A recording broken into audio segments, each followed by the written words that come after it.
50 and 94.5 FM. Jason Minix, The Blitz. It is The Blitz on a Thursday afternoon here on San Antonio Sports Star, ESPN AM 1250, 94.5 FM. I'm Jason Minix.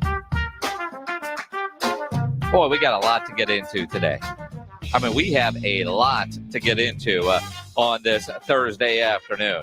We're going to visit with Eric Morris, head football coach up at UIW, coming up at 4:30. Mickey Spagnola at 5 on the Cowboys. John McClain at 5:30 on the Texans in the NFL. Talk some college football in the 6 o'clock hour with Taylor McCarg. Of course, it's a Thursday. That means What's on Tap, brought to you by Sam's Burger Joint at 5:45. You have a gig, you have an event coming up, you want us to know about it, you could tweet us at Jason Minix. More importantly, tweet Pledger. He's the producer at I Am Pledger, because he'll make sure it gets on the list. We'll do Grilling with the Blitz, give away a $50 gift card to Tri-County Meat Market. You got time to go to sasportstar.com, upload your photo from that meat on your grill. We'll do that coming up at 6 o'clock. Well, lots of stuff going on there at sasportstar.com, and lots of great things to win, too. Cowboy tickets, you can always do that. But it's Thursday. We got NFL football tonight. Now, it might not be the greatest game, but these kind of games turn out to be really damn good. And if you're a Cowboy fan, you're scouting. You got Jason Garrett going against WTF.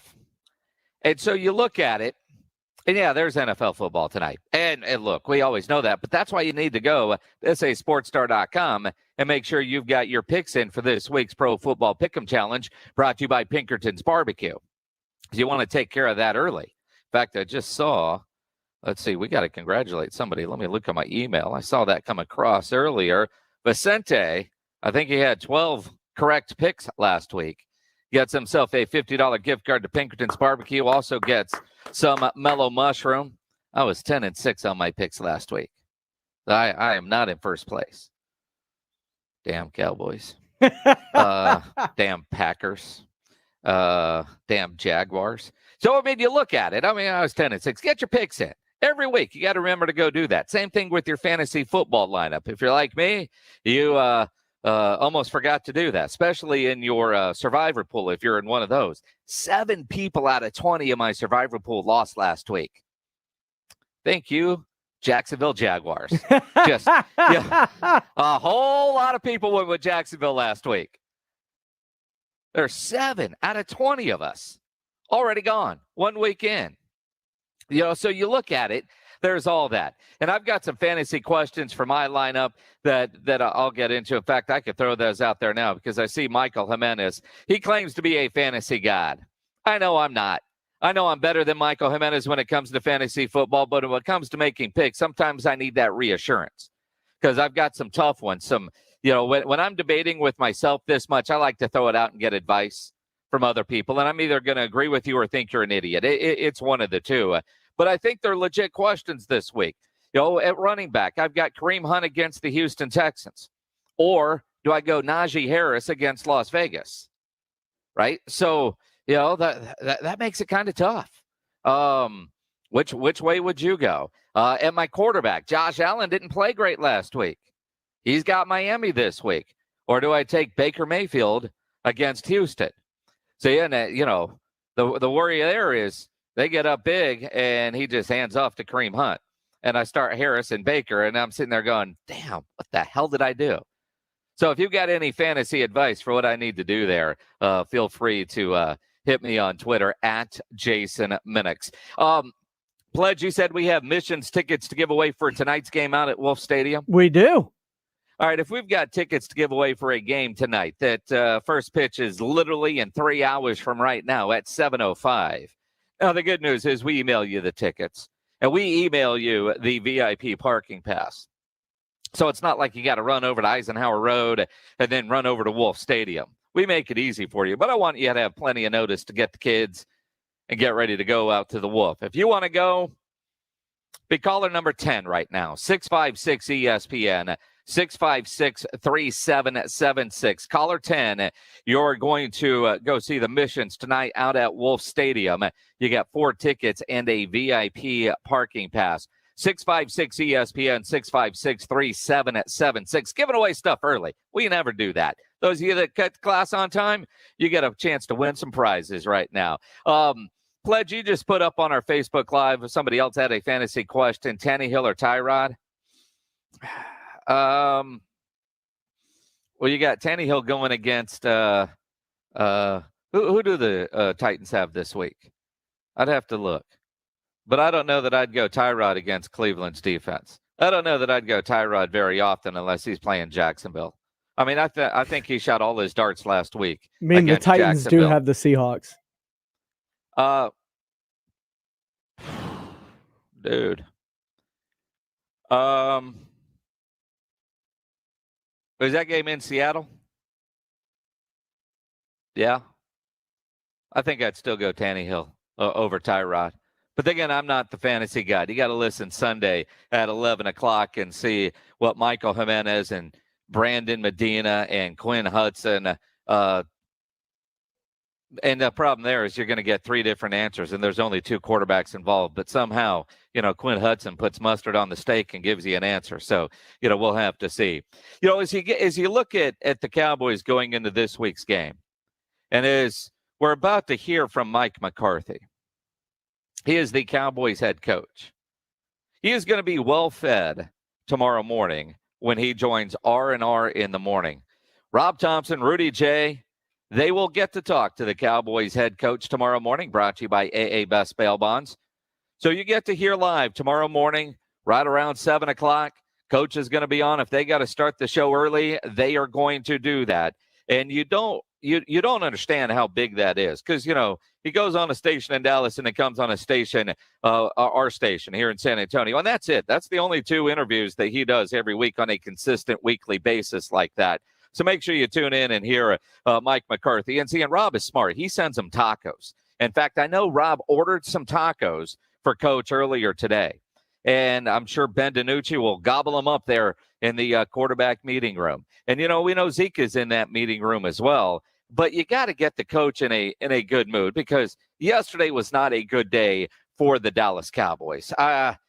In practice, DeMarcus Lawrence goes down with a broken foot. Surgery today. He's out 6 to 8 weeks. Losing DeMarcus, I mean, he's a primetime player for us. I thought he had a nice start in Tampa.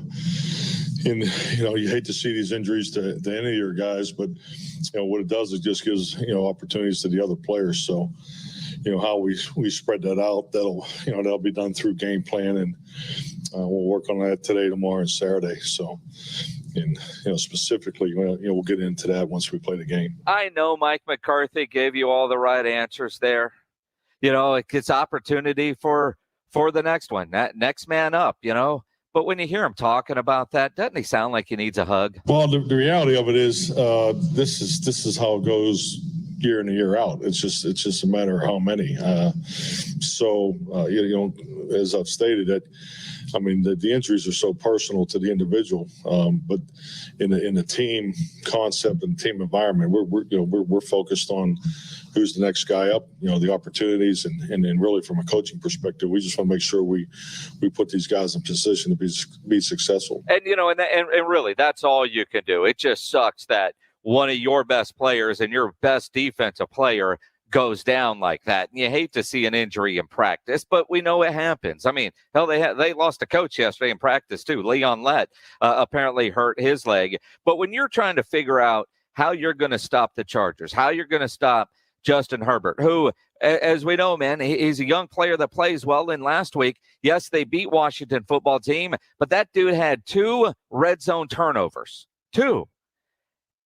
So that, I mean, whether you want to go 6 points or 14 points, I mean, they left a couple of golden opportunities off the board last week, did the Chargers, because he threw an interception in the red zone and then lost a fumble in the end zone. But what's going to happen to that pass rush? What do you do with that defensive line? Well, I think as you saw throughout training camp, there's I thought we've done a really good job working all those guys, throughout the rotation. And you look at just the way we played in Tampa. No one really played above 40 reps, with the guys, and that's really how we want to approach each and every week. How it shakes out. I mean, obviously, Dorrance has done an excellent job. Basham's back. He had some time off there in training camp, and you have the young guys, Bradley and Kamara. So we'll just continue to work the rotation, and there's some game plan situational things that we'll do also. Well, and they're going to have to. I mean, that's the bottom line. And pass rush by committee, we know they rotate a lot of guys in, but on obvious passing downs, you have certain guys in that have a better opportunity to get to the quarterback. Now, one area that could help is if Malik Hooker is able to play, coming in at safety. I mean, we all know the Malik Hooker story. Coach says he is getting close. Thought he had a good day yesterday, so he's definitely a lot more comfortable. I think just the training camp, getting through that, and we just didn't want to go too fast. With him coming off of the injury and the rehab, component that he was going through. So I thought he looked good yesterday in practice. But we don't yet know if he is going to be active on Sunday against the Chargers. And you look at it and say, if you're a Cowboy fan, what do? The defense, and they played well against Tampa Bay. Let's not underscore what they did against Tampa Bay. And, yeah, they don't get a bunch of sacks on Tom Brady. A lot of people don't. That dude gets rid of the ball way too fast. They created turnovers, and what I can't stand, whether they're Cowboy haters or Cowboy fans, and that turnover doesn't really count. That was a tip ball. Dude, you created turnovers. Whether they got lucky or not, they created turnovers. And that's something that this team hasn't done in a while. They got 4 turnovers against Tampa Bay. Can they continue to do that? So the defense, though, is going to need help without D-Law for a while. Offensively, what do? I mean, you already have issues on the offensive line. You get Zach Martin back, but no LC. There's so much debate on who's going to start at right tackle, and whether it's Terrence Steele or it's Ty Nsekhe, and it does look like it's going to get Steele. It's going to be Steele getting the start because Jerry told you the truth on Tuesday. Mike McCarthy might have said, well, wait a minute.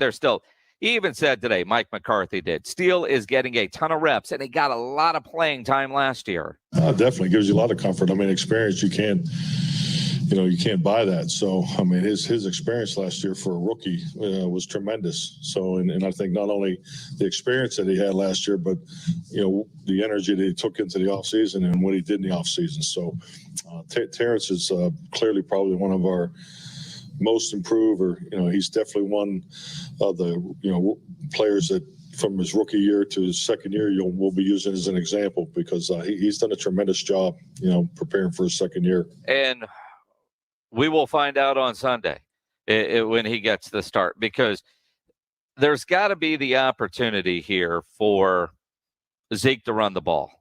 And when you look at it, we all know what happened last week against Tampa Bay. Whether you talk about the RPOs and do those really count as runs, or, you knew you weren't going to run against the Tampa Bay defense. So let's not even try. I don't buy any of that. And I just look at where Zeke is. And so many people will say, on that play where Blake Jarwin completely whiffed on a block, and Zeke got blown up by the safety. I tip my hat to the safety. That was a hell of a play. Should Zeke have beaten that guy? Yeah, probably. Or I would like to think so. But sometimes the defensive guy makes a great play. I mean, you see Christian McCaffrey get tackled in the backfield. You see Alvin Kamara get tackled in the backfield. I mean, it happens to everybody. It was just an unfortunate time for Zeke. But did you hear Zeke yesterday? You know what? I got that pitch, and I should have put the ball in my other hand to give me an opportunity to stiff arm and leverage. So that's telling me, I mean, Zeke's thinking the same thing, man. Defensive guy made a great play. Well, what could I have done differently?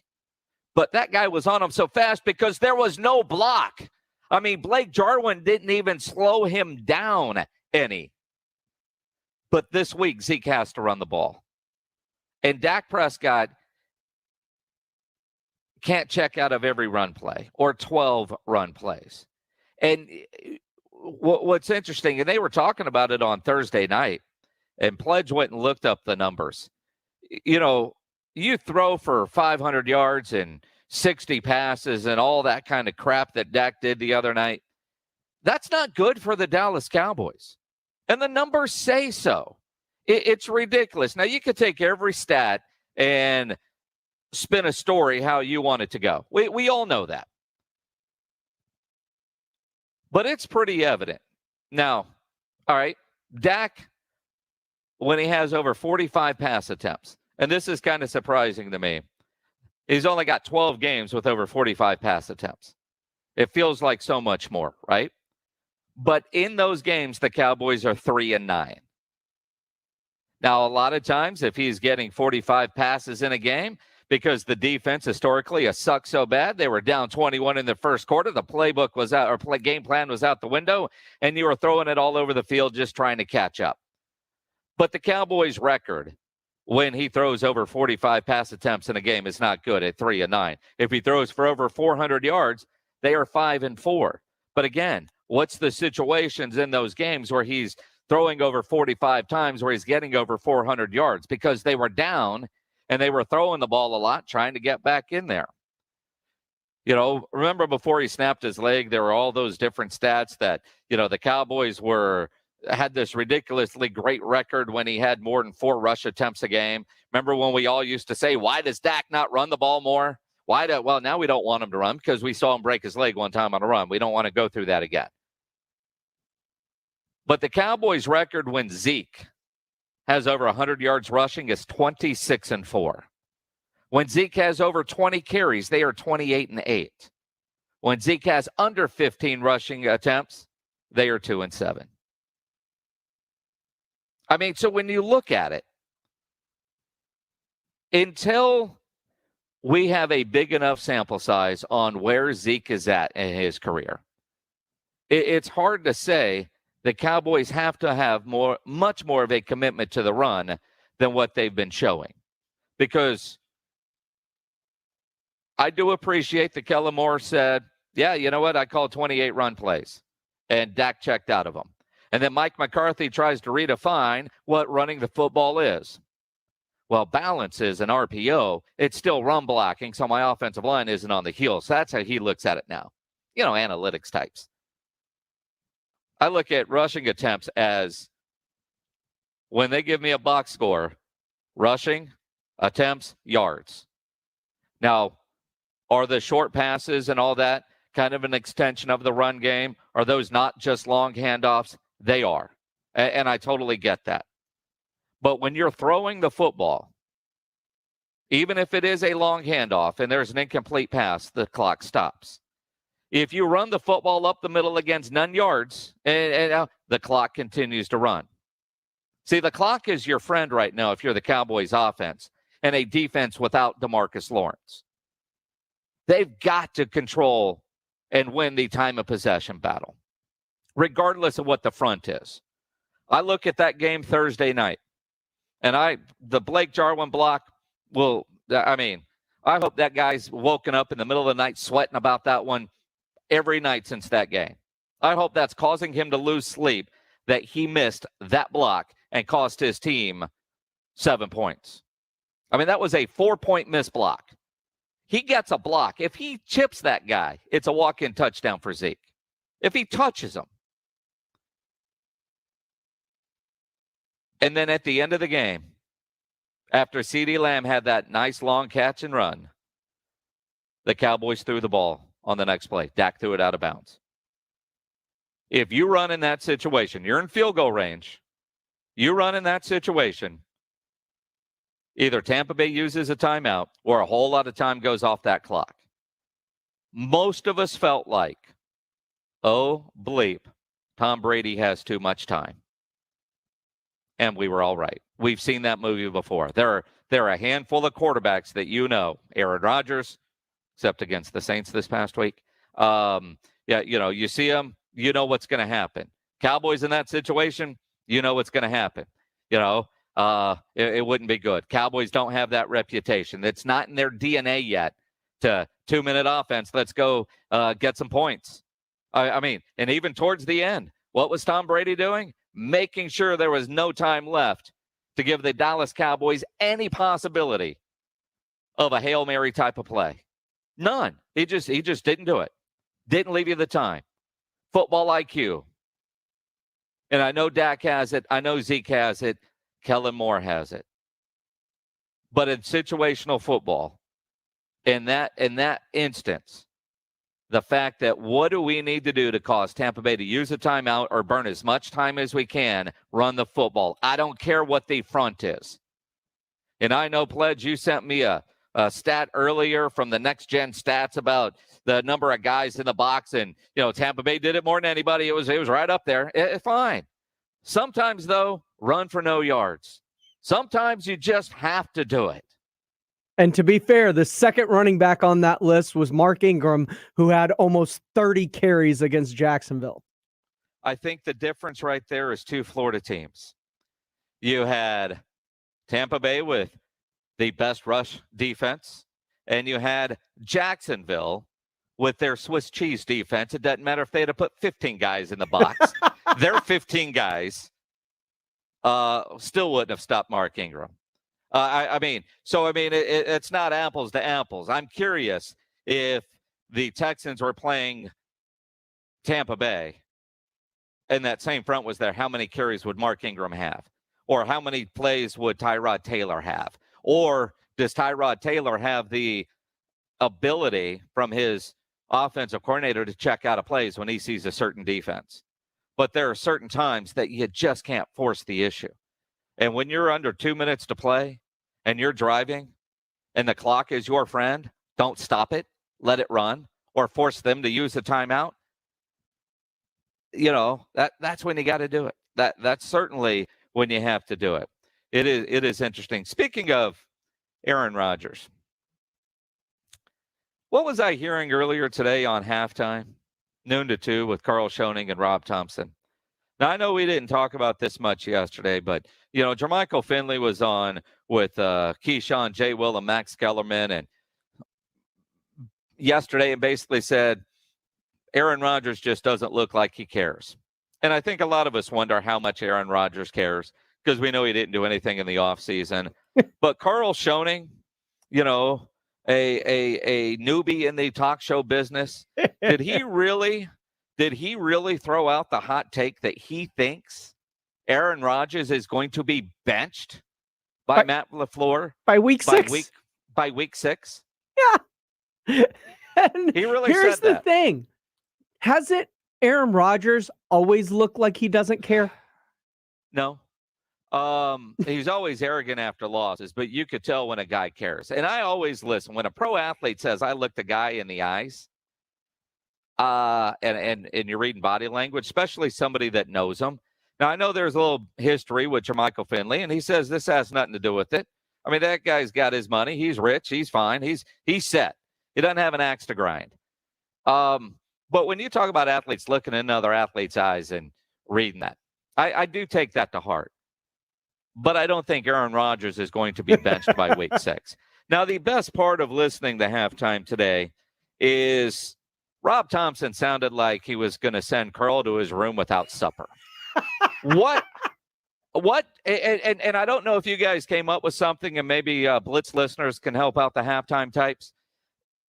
There's got to be a penance, according to Rob. Oh, absolutely. If you have an incredibly hot take that is proven to be wrong, and he's got a couple of weeks to prove it. But Aaron Rodgers has Detroit this week, Monday Night Football. He's never lost to that team. It's the get right game. I mean, they get their slump buster in week 2, right when they need it, right? Yep. So what happened on halftime as far as when a guy makes a bold prediction that turns out to be dumb? Twitter's tweets that don't age well type things.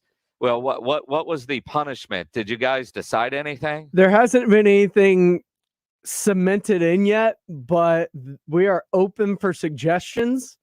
Yeah, 656 ESPN 656-3776. Or actually, you could tweet us, me, Pledge, but I would say in this case, at Carl ESPN, to let him know what you think of his hot take that Aaron Rodgers is going to be benched. I'm just saying. By week 6. By week 6. I mean, a lot of bold things that you could say. I mean, I think the only thing nuttier would be to say, you know, Dak or, I don't know, Tom, they get benched.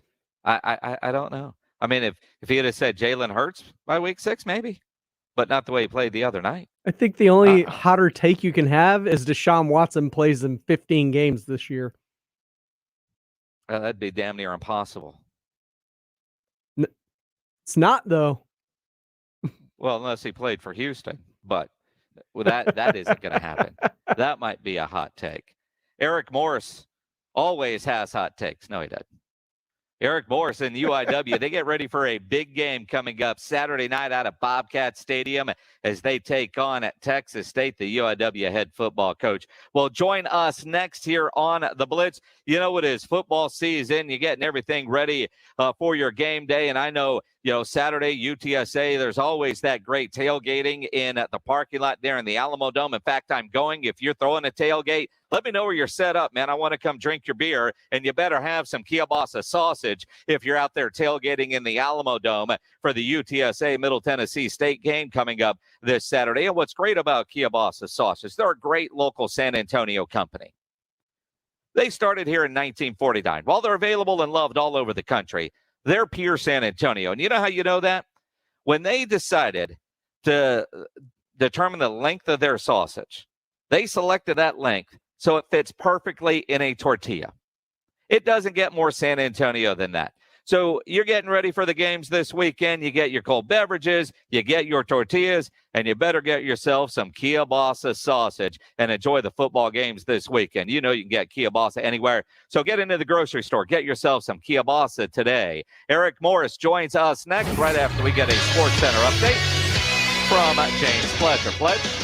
Thanks a lot, Jason. Well, two-time Pro Bowl Cowboys defensive end DeMarcus Lawrence suffered a broken foot in practice yesterday as he underwent surgery earlier today and will miss the next 6 to 8 weeks. It's a giant blow for a defense that didn't generate a sack in week 1 against Tampa Bay. And it also could be without its second best pass rusher, as Randy Gregory, who is in COVID protocols, could also miss the game against the Chargers on Sunday. The Houston Texans are placing linebacker Kevin Pierre-Louis on the injured reserve due to a hamstring injury, according to Aaron Wilson, as Pierre-Louis will have to miss at least the next 3 weeks. Houston activated offensive tackle Charlie Heck back from the COVID Reserve 19 list to take his place on the roster. In Major League Baseball, the Houston Astros beat the Texas Rangers 7-2 last night as Jose Urquidy went 6 innings, giving up just 1 run on 2 hits. Jake Myers, Marwin Gonzalez, and Kyle Tucker all went deep in the Astro victory as Houston has a 7-game lead over Oakland in the AL West right now.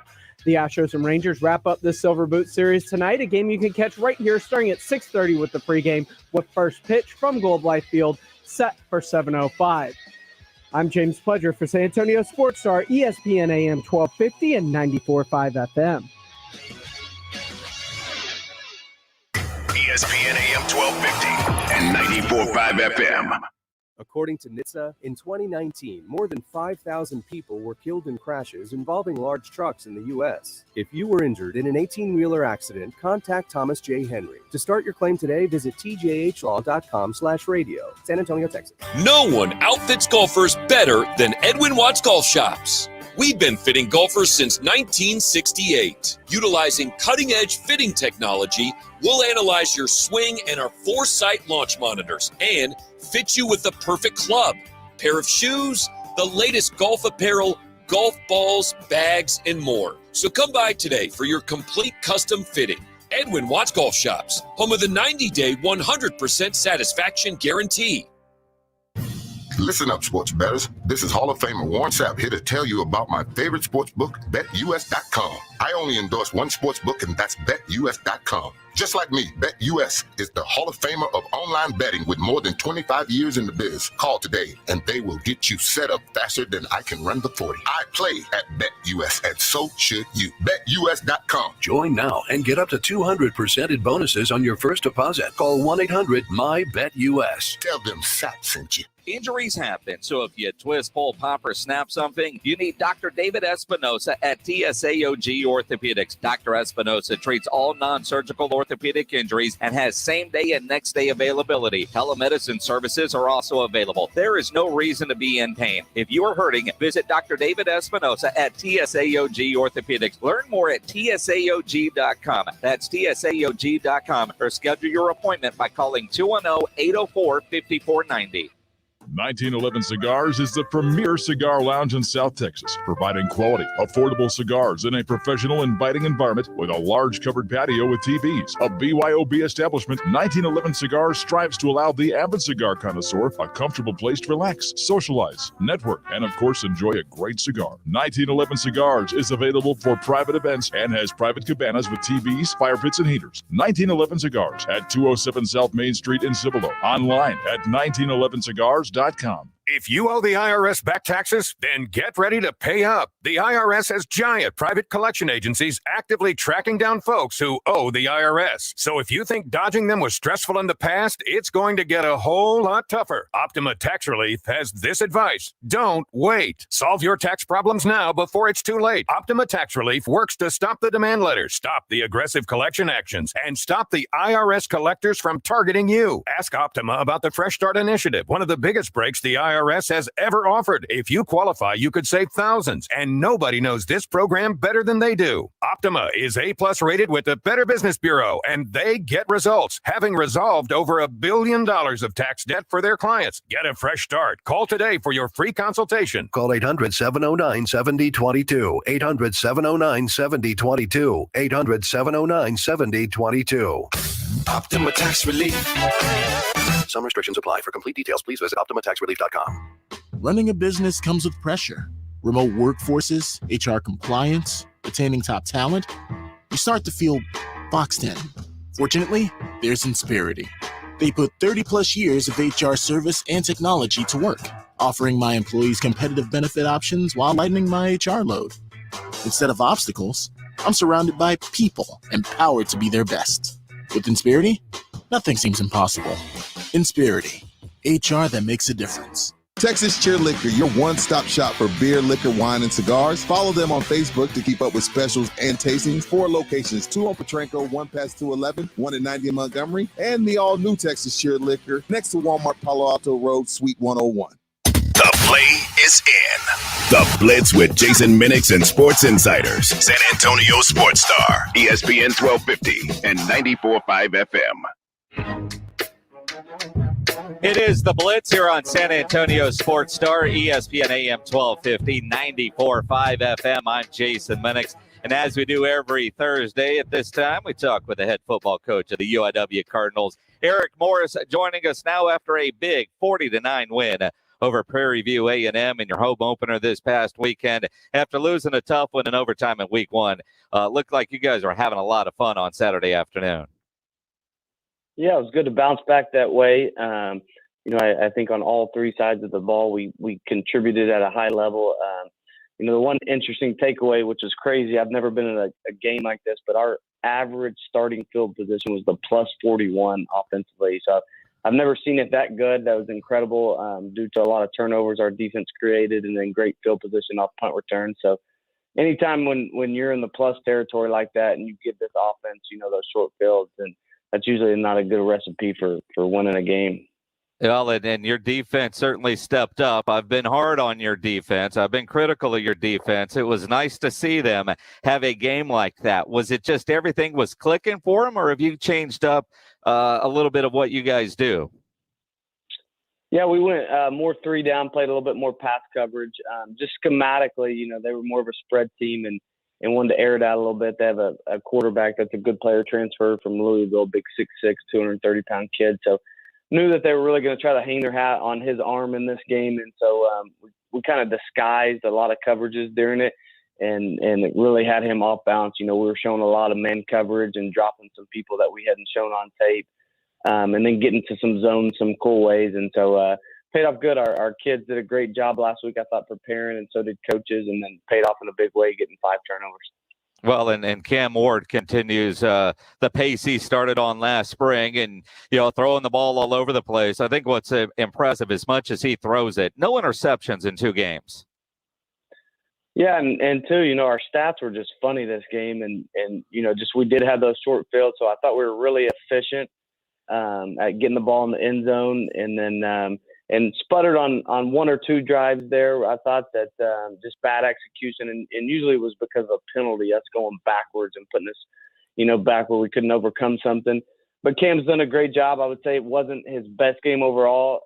His lowest percentage as far as completing our drop back as he's had since he's been here. And so he's come back all week this week motivated. He wants to get out there. He's been in here all week just saying that he needs to throw the ball, throw this, throw that, throw this, just to kind of revive himself from what he considers to be a bad performance. All right. Well, and if that's his bad performance, man, I'll take those all day long. I'm curious, though, is you get a quarterback in there wanting to throw it here, wanting to throw it there. We had a lot of conversation this week on the NFL level with, Dak Prescott throwing it 58 times last Thursday night against Tampa Bay. And then, Kellen Moore says, well, I call 28 run plays in the game, and Dak checked out at 12 of them. And he said he's fine with that because of what the defense was showing. As a coach, when you call a play, how much trust is there with a quarterback if he's checking out of plays, or when does that patience run out if it's not working? Yeah, it's interesting, and there are certain times, and we have signals. We're such a big RPO team, so he pretty much has an option to throw it every single run. I do, and so we get in the same predicament. We might look at the stats the next morning. We ran it 21 times when in all actuality, I called 36 run plays, and he's just doing the read that we teach him. So we've developed signals now as coaches as we get into it more that it's a mandatory handoff, that we're seeing something we like. We think we can block him up, or we think Kevin Brown can make the safety miss. We want to get it on the safety. And so yeah, we deal with the same thing. I think that's a new age of football, of all this RPO craze, and also letting your quarterback kind of take the reins out there, check what he sees, and that's why they pay those guys millions of dollars, right? Is to make those decisions, and if they're bad decisions, you shouldn't pay them that much money. All right, so as we visit with Eric Morris here as an analytics guy, and the conversation we had last week about analytics was fascinating. At some point after the season, we might do 2 hours on that. I was just eating that up, and a couple of people have asked me if I got the book yet, which, I haven't, but I'm curious about it. But Mike McCarthy said something yesterday that, while they only had whatever run plays, they really counted so many more because of the RPO. They look at run plays, in his mind, in the new analytics world, is the blocking scheme. It's not like he had his offensive line on their heels 58 times because they were still run blocking. So if they're run blocking, they count that as a run. Is he just trying to CYA, or is that something the way you coaches actually look at it? Because I kind of heard that and went, see, just trying to make them feel better, make us feel better, because, I look at rushes as rush attempts and yards, and passes, completions and attempts, right? No, I think, you really don't want to give the defensive line an advantage where they can just pin their ears back and come after you and rush like that all the time. So as a coach, in our scheme, I always have somebody chart, how many times we've ran screens, and then we also have cut plays that we know it's quick game and we're going to set one time, and we're going to try to cut the whole defensive line at one time just to slow them down. But I think there's some truth to that as far as, not letting the defensive line just come off and tag off you and keeping some of the thing. But then, again, I think at any time, I think the triple option teams of the world, the Armies, the Navies, the people that really commit to it would say, that's a bunch of BS. And if you're going to run the ball, you need to run the ball, try to crack safeties and dig everybody out. So there's definitely a lot of ways to skin a cat in this game. I think there's a bunch of innovative minds that are kind of trying to figure out new ways. But, again, this week, we ended up with, in all reality, like we went for it 4 times on 4th down. 3 of them we scored touchdowns, and all 3 of them, I would think, in old school football, they would have kicked it. One was on the 5-yard line, one was on the 16, and one was on the 18. And the analytics say go for it with as fast as we score. We went for it all of them that they told us to do it, and 3 of the 4 were touchdowns. So it paid off for us in this game. And I'm going to be for sure to tell you, too, because one of the 4th downs we didn't get, and it was a bad call. But, if it comes to a point week by week, if it's somewhere where it hurts me in a game and say, hey, it was just totally wrong, we shouldn't have played it that way, then I'll be for sure to tell you that, too. Eric Morris, head football coach of the UIW Cardinals. They've got a short road trip coming up Saturday night, going to San Marcos to take on the Bobcats and Jake Spavital. They're coming off an impressive overtime win. I caught towards the end of that game, and I think it kind of feels like Coach Spav is finally turning that ship in the right direction. What are you seeing from the Bobcats this year on film? Yeah, I totally agree with you. I mean, I'm looking at them on the defensive side of the ball. They're playing extremely hard. They've done some different things schematically the last 2 games as far as really committing to stop the run and playing some man coverage on the edge. And I think that he trusts people more, his brother, Zach Spavital, to do that. They have a bunch of transfers this year that they've gotten. And so they've done a great job. They're aggressive when they get to the ball. They've caused 5 fumbles. They're popping it out, attacking style. And then offensively, I think I see it most up front, offensive line-wise. They added some beef up front. They got a right tackle from Canada that I think transferred from Maine. That's a great player on tape. Added a really quality offensive line coach into the equation that's coming from the NFL ranks. And so, I totally agree with you. I think that you can really see, in year 3 that, kind of his visions are kind of coming together. And then, too, anytime you can, when you're so close as a coach and you get into one of those nail biters, it's in overtime, you finally win one that you've lost the last couple of years. I think that finally, starts teaching your team how to win. And so those things are all very important, I think, in building a program. Yeah, they hung in there with Baylor. They got a win last week on the road against FIU down in Miami. I don't know. I guess maybe the surprising thing for me is, I think Jake Spavital, kind of like I think Eric Morrison, throwing that all over the field. They run the ball a lot more than what I'm expecting. Is that just because of their line and the running back they have? They're playing to their strengths?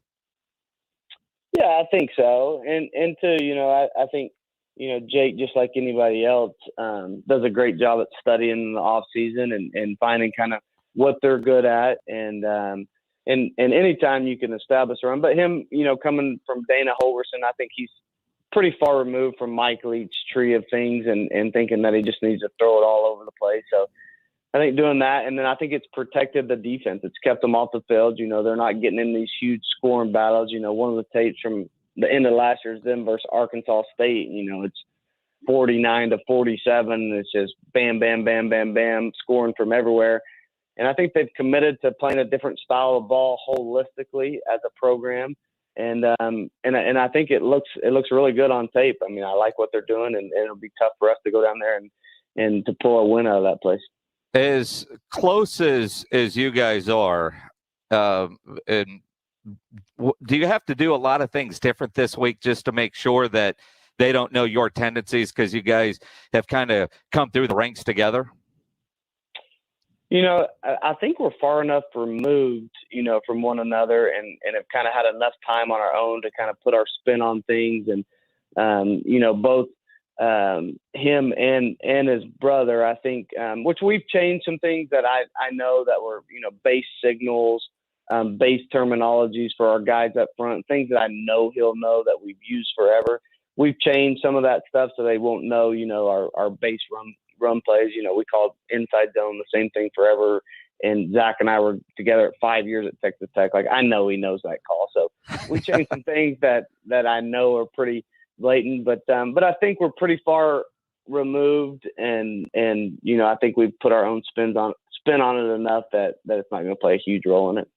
Eric Morris, head football coach at UIW. The Cardinals have Texas State on the road Saturday night against Bobcat Stadium.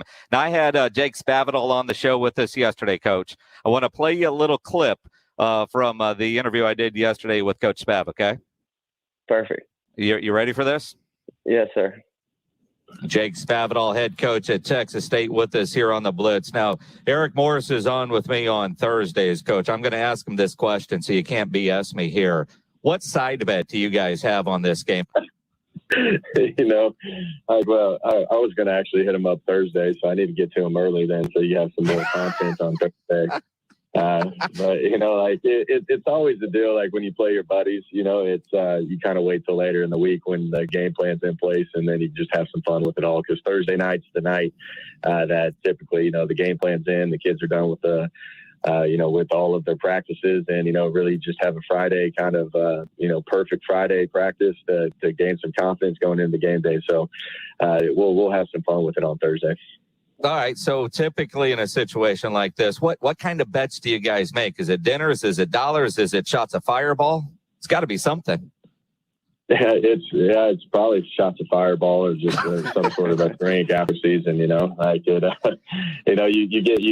in a hole for about 6 months being a college football coach, and then we always meet at the AFCA convention. This year will be in I believe San Antonio, so maybe we'll meet up then, and we'll pay our bets respectfully. All right. So that was Jake Spavital yesterday, Coach, and maybe shots of Fireball. What's the side bet? Did he get a hold of you today? We have not talked, and too, I've texted back and forth a couple of times with his brother, and then us just saying, how much we respected each other and kind of how the strides that we've made through the film from last year to this year. But no, we'll shoot back something for sure the next couple of days, and then too, we always have a great time when we go down and visit those guys down in New Braunfels. It's a fun time. They live in New Braunfels, all those guys, so we have a good time out in downtown New Braunfels. But he'll pay up, or I'll pay up. I promise you. Well, and he's going to pay up. You guys are going to go up there and you're going to win this football game on Saturday. I'm just curious, is it, because it's all in fun, right? But is something that gets settled out on a golf course, or a fancy dinner, a concert somewhere? I know he's a Texas country music guy. Definitely not a golf course with him. I'm a golf guy, but he's not a big golf guy. We actually played Texas State staff in golf 2 summers ago now, because we had some buddies there and we straight dominated them. That's a fact. I mean, it wasn't even close. And so we even went to their home course. Well, it wouldn't be their home course, but they all live in New Braunfels, and we played on the course. Not the Bandit, the other one that's there on the river. Can't remember the name of it. Land Park? Yes.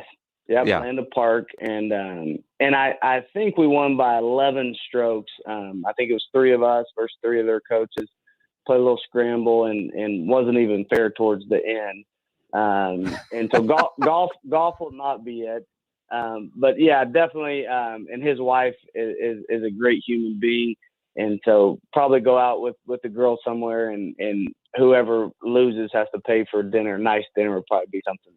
That's not bad. And all I just heard is UIW by 11 Saturday night at Bobcat Stadium. Golf for sure. And on the football field. Coach, always appreciate the time. Good luck Saturday. We'll talk to you next week. Thanks, Jason. You have a good one. Appreciate it. Eric Morris, head football coach of the UIW Cardinals. Again, UIW at Texas State coming up Saturday night. That game's going to be on ESPN3. Certainly going to be a lot of fun to watch. And Texas State's getting better, but honestly, I think UIW goes in there and gets that win. I said that yesterday when Jake was on.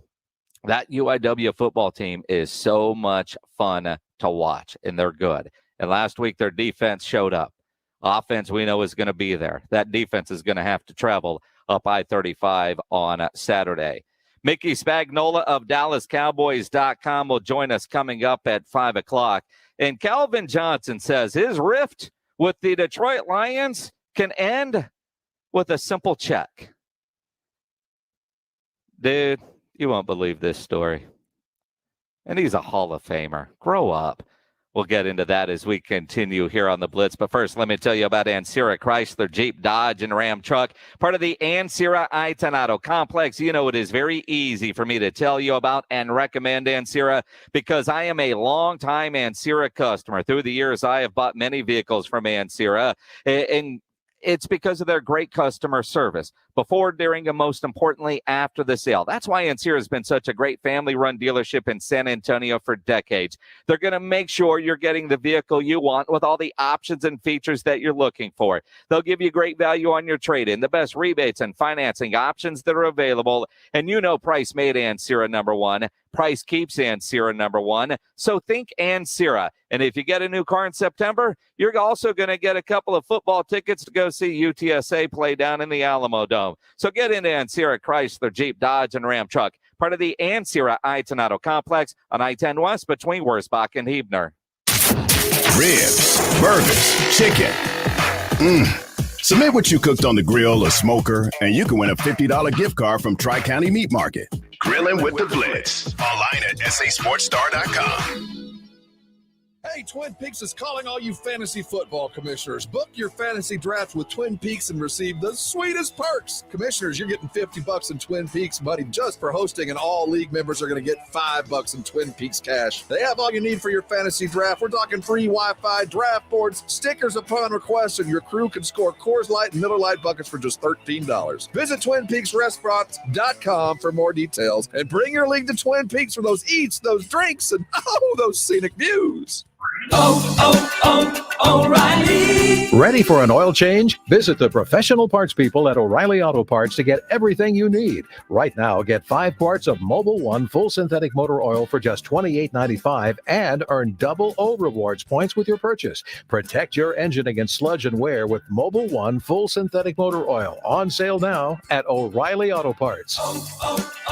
O'Reilly Auto Parts.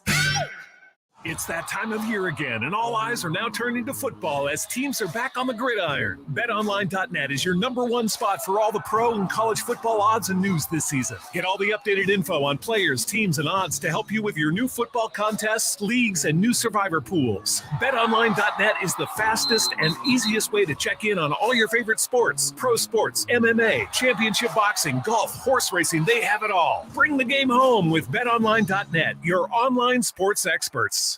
Rudy J here, and I want to tell you about Enrique Custom Vision. Dr. Enrique has performed over 58,000 laser vision corrections, and he's the only Z-LASIK trainer in the area. He treats nearsightedness, farsightedness, and even astigmatism. And all procedures are blade-free and pain-free, and they just take seconds per eye. Get the vision you deserve without glasses and contacts. Call 354-2020 today to get the Enrique difference. Don't compromise your only set of eyes. Call 354-2020 today. I'm Serena Williams. You watch me live on TV. So why am I in a British drama you watch on demand? Fancy a dance, milady?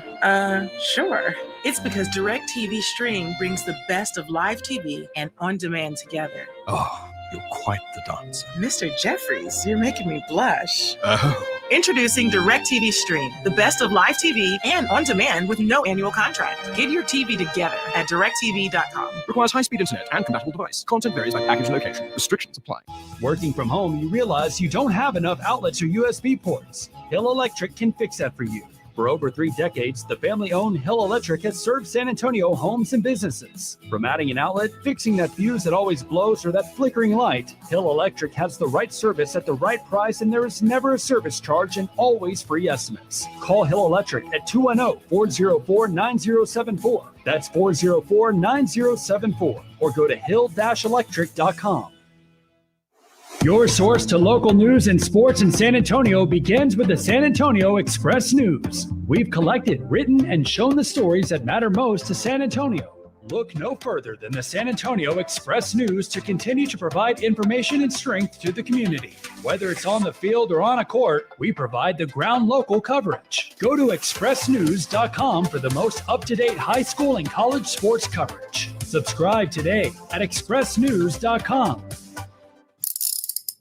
If you get arrested, get out of jail fast by calling AA Best Bail Bonds, 210-225-2121. Text bail to 474747 or online mybestbailbonds.com. You don't have to call attorneys or anybody else. Don't be forced into a PR bond. If the jail offers you one, make sure you understand the conditions before accepting it. AA Best Bail Bonds. Nobody beats their price. They have payment plans. Call 210-225-2121 or mybestbailbonds.com. License number 149. 2 teams, 22 players, and over 100,000 screaming maniacs. Your home for Cowboys football on San Antonio Sports Star, ESPN AM 1250 and 94.5 FM. We've got the damn mic. San Antonio Sports Star, ESPN AM 1250 and 94.5 FM.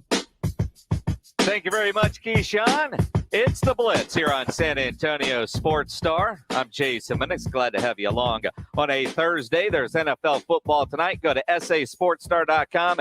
Make sure you get your picks in for the Pro Football Pick. I'm brought to you by Pinkerton's Barbecue. We'll also do grilling with the Blitz in about an hour. So you got any meat pictures from your grill, make sure you upload them there. Your chance to win a gift card to Tri-County Meat Market. You know, you understand signing bonuses in the NFL. Signing bonuses in the NFL are basically an advance on future services. So if you decide to retire, you're not fulfilling your contract, your future services, right? Calvin Johnson, we know, has a beef with the Detroit Lions. Calvin Johnson is a rich man, but he's got a beef. The Ford family, they have a little bit of money too. I think we all know that. So apparently this riff with a Hall of Famer. By the way, I still have that Calvin Johnson shirt. Ain't nobody claimed that thing. It's hanging in my closet with tags still on it. Calvin Johnson tells Graham Bessinger that the only thing that can solve this rift that he has with the Lions organization is $1.6 million. See, when he retired, the Lions took back $1.6 million of his signing bonus because he didn't fulfill his contract. Now, you go back and you kind of read what was going on. They were as cap hell. They were going to cut him anyway. So he actually did them a favor by retiring, but they still took back the money. Now, that seems kind of chintzy for a rich, I don't know, family like the Ford family. They shouldn't have taken the money back from a future Hall of Famer. But it's $1.6 million. That's like Jerry trying to get $1.6 million from somebody. Dude, you got that in the cushions. He probably left that much in the helicopter. I mean, it seems chintzy. But, dude, grow up, Calvin Johnson. You're a rich man because of them. You retired. It's not like they took money that you earned because that was money based on future services. The Lions have offered to restore that $1.6 million, but they want a little something in change. They offered this man $500,000 a year for 28 hours of work. Now, I'm not really sure how they came up with the 28 hours, but basically appearances representing the Detroit Lions. Anybody out there want to offer me $500,000 for 30 hours of work? I'm down. I really don't even give a damn what I have to do. I mean, there's very few limits that would tell me to say no. But that's not $1.6 million. They offered $100,000 to a charity of his choice, so it is $1.6. He said no. He does not want to have to work for that $1.6 million. But that was $1.6 million he didn't earn. It was a bonus. It was an advance. But you're crying with an organization that you're a Hall of Famer for over 1.6? The Ford family, whoever their GM is going to piss off a Hall of Famer over 1.6? In their world, that is nothing. But, dude, how much money are you losing by having this rift with the Detroit Lions organization? I mean, they're already offering you $500,000 for appearances. I mean, what do you figure? 8 home games. We won't make you work on Thanksgiving. 4 hours a game. That's 32. No Thanksgiving. So 28 hours. It's going to a couple of games. Is that what it boils down to? Show up at our golf tournament? We're going to pay you $500,000 to go sign autographs? This does not make Calvin Johnson look good. This is one of the more petty stories I have read from a pro football athlete and a multimillionaire. I did not realize his riff was over having to pay back part of his bonus that he didn't earn. Incredible. There's going to be some incredible games this weekend. You know, you think about there's Thursday night football tonight, Saturday. You got the Horns are playing. You got the Aggies are playing. Rupub's a bit of an Aggie bar. You want to go watch them beat the hell out of New Mexico. Get early, get a table. Sunday for the Cowboy game, you got to get to Rupub. There is no better place in San Antonio to watch a game than at the Roo Pub there at 281 in Redland Road. Those 3 massive 170-inch laser TV screens are incredible. Then they got TVs all the way around, so no matter where you're sitting, you're going to see the game. And they've got great food. I mean, their food is fantastic, all made from scratch. They've got the biggest wings in town. They are also the best wings in town. About 15 different burgers on the menu, great salads, great apps, and their kitchen is open until 2 a.m. every day with the full menu. So if you're out late, you don't want to get your meal out of a drive-through window, you get into the Roo Pub there at 281 and Redland Road. They've got all the beers. They got the full bar, the game room, best arts area in town. They got indoor cornhole, happy hour weekdays from 11 to 6. So if you're going for lunch, going for dinner, late at night, you're watching the game this weekend, get into the Roo Pub. It's right next to the Angry Elephant there at 281 in Redland Road. We'll see you at the Roo. San Antonio Sports Star Pro Football Pick'em. Online at sasportstar.com. Can you pick the perfect matchups all season long? If so, you could win $50,000. Weekly winners score gift cards to Pinkerton's Barbecue and the Mellow Mushroom. For official contest rules and to play, visit sasportstar.com. Must be at least 21 years old to play this nationwide contest. One winner will be selected at the end of the season. The Pro Football Challenge from San Antonio Sports Star. ESPN 1250 and 94.5 FM. Guys, stop what you're doing. Give me a few seconds of your time and let me give you a piece of advice that will change your love life forever. Have you noticed you've been losing a little pep in your step? Has your lady friend asked you, is everything okay? Do you find yourself having trouble rising for the occasion? Do you stress out before that special moment and wonder, is it gonna work? Guys, I'm going to let you in on a big secret. You don't ever have to worry again. The Mojo Male Enhancement Formula has you covered. Mojo is the 100% guaranteed male enhancement formula that guarantees lasting success, if you know what I mean. The Mojo Male Enhancement Formula is safe, natural, and effective every single time, guaranteed. Mojo is available in a fast-acting spray and a quick-action capsule. Do yourself and her a favor and call Pure Line Nutrition in San Antonio today. They'll get you set up for success. Call 210-494-2210. That number again is 210-494-2210. Mojo Male Enhancement, only available at Pure Line Nutrition. The marriage is over. You know it. Your friends know it. So why fight? Call DivorceDude.com at 210-201-0303 and ask for Mark, the Divorce Dude, with Polling Law PLLC. DivorceDude.com can help you get a fast, affordable, agreed divorce. But if you want to fight, the DivorceDude.com can fight for you. DivorceDude.com gives you easy legal options and sticks with you every step of the way. If the marriage is over, why fight? DivorceDude.com. Are you thinking about selling your car? Don't get tricked with 2-minute offers only to spend 4 hours at a dealership. I want you to check out my friends at Car Zeus. It's Rudy J here. Car Zeus is not a dealership, so you don't need to worry about shady sales tactics just to lure you in the door. I'm talking about saving you time and hassle. Simply fill out a form about your car's condition at carzeus.com, and a local agent will text you an offer during business hours. No obligation. Plus, they pay the same day and even provide a courtesy Lyft ride home. That's carzeus.com. Hey, it's Rob with my good buddy Jack Overman from Service First AC Repair and Plumbing. Hey, Jack, when someone calls you for plumbing or an AC repair, can you fix it that day? No sweat. What if it's in the middle of the night? No sweat. Weekends? No sweat. Service First AC and Plumbing has put San Antonians first for over 14 years, with trustworthy and reliable technicians on hand 24 hours a day, 7 days a week. Service First is standing by to help you when you need them. Hey, Jack, what about free quotes? No sweat. And half-off service and free tune-ups? No sweat. With Service First AC Repair and Plumbing, we don't sweat the small stuff or the big stuff. Call Service First AC Repair and Plumbing.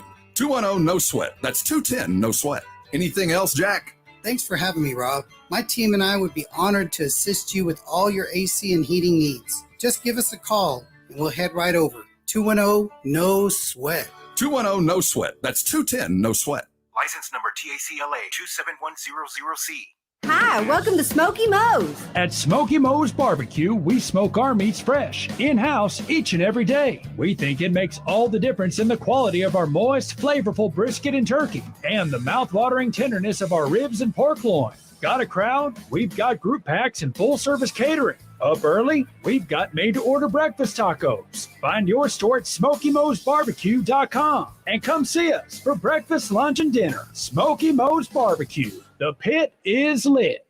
One team, One mission, KZDC, San Antonio Sports Star, ESPN, AM 1250 and 94.5 FM.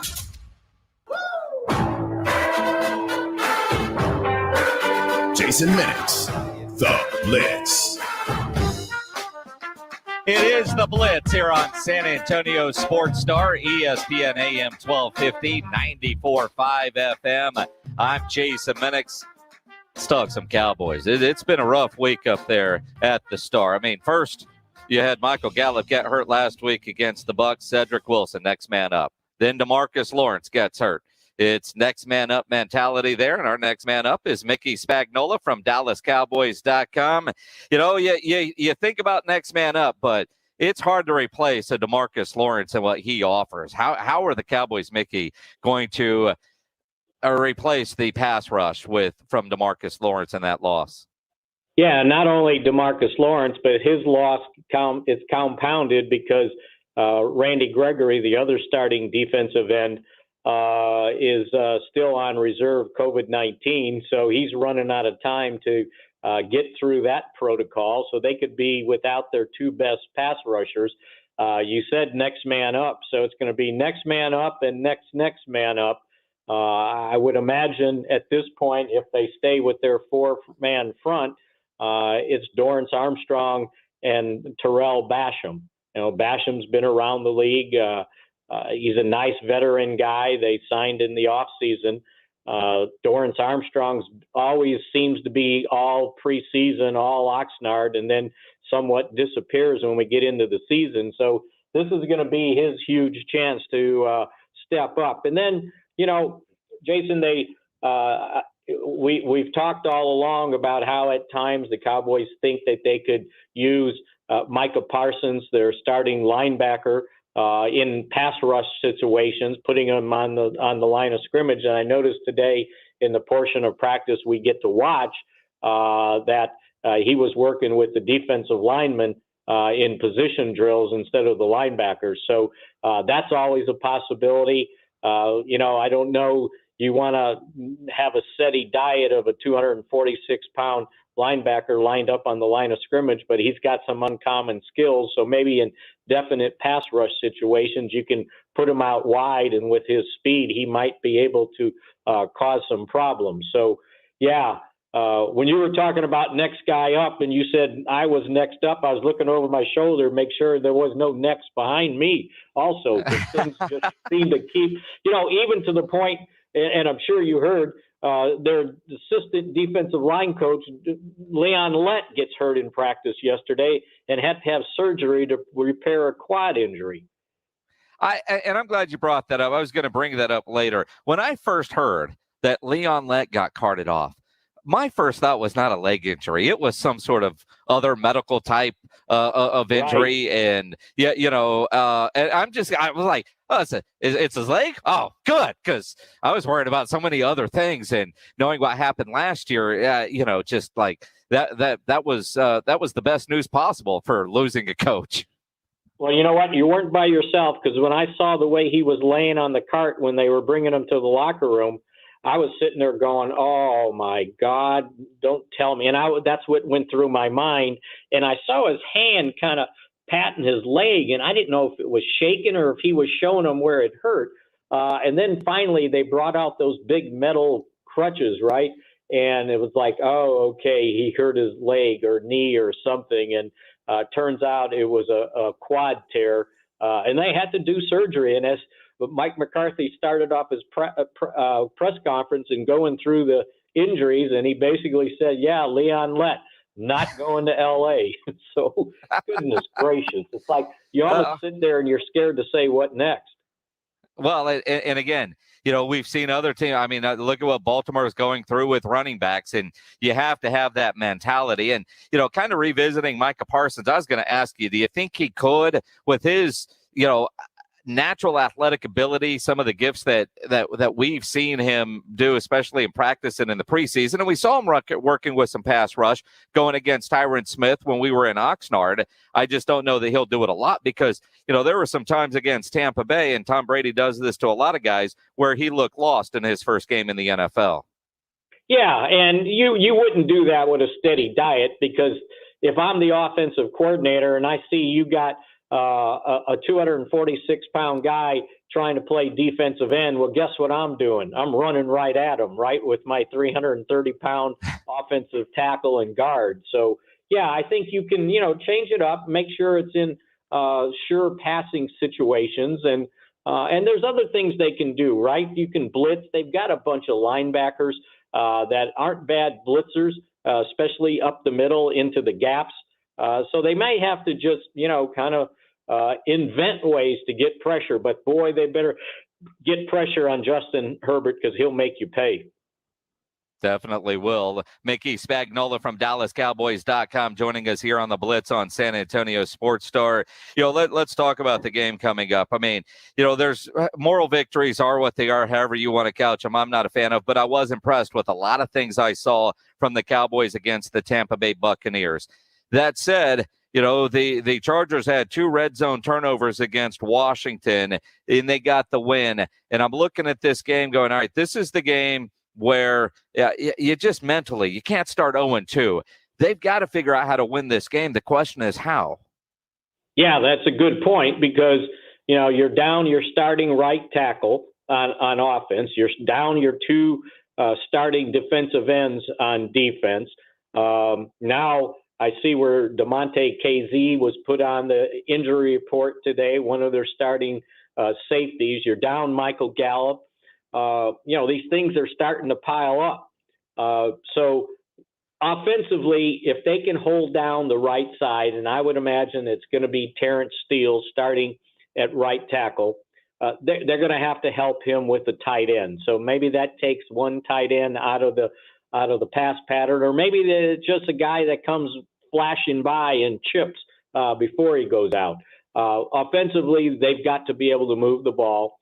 Washington ran against the Chargers. I think they had like 124, 126 rushing. So if they can do that, remember, the Cowboys can lean on their running game in this game also. Defensively, they existed because of takeaways.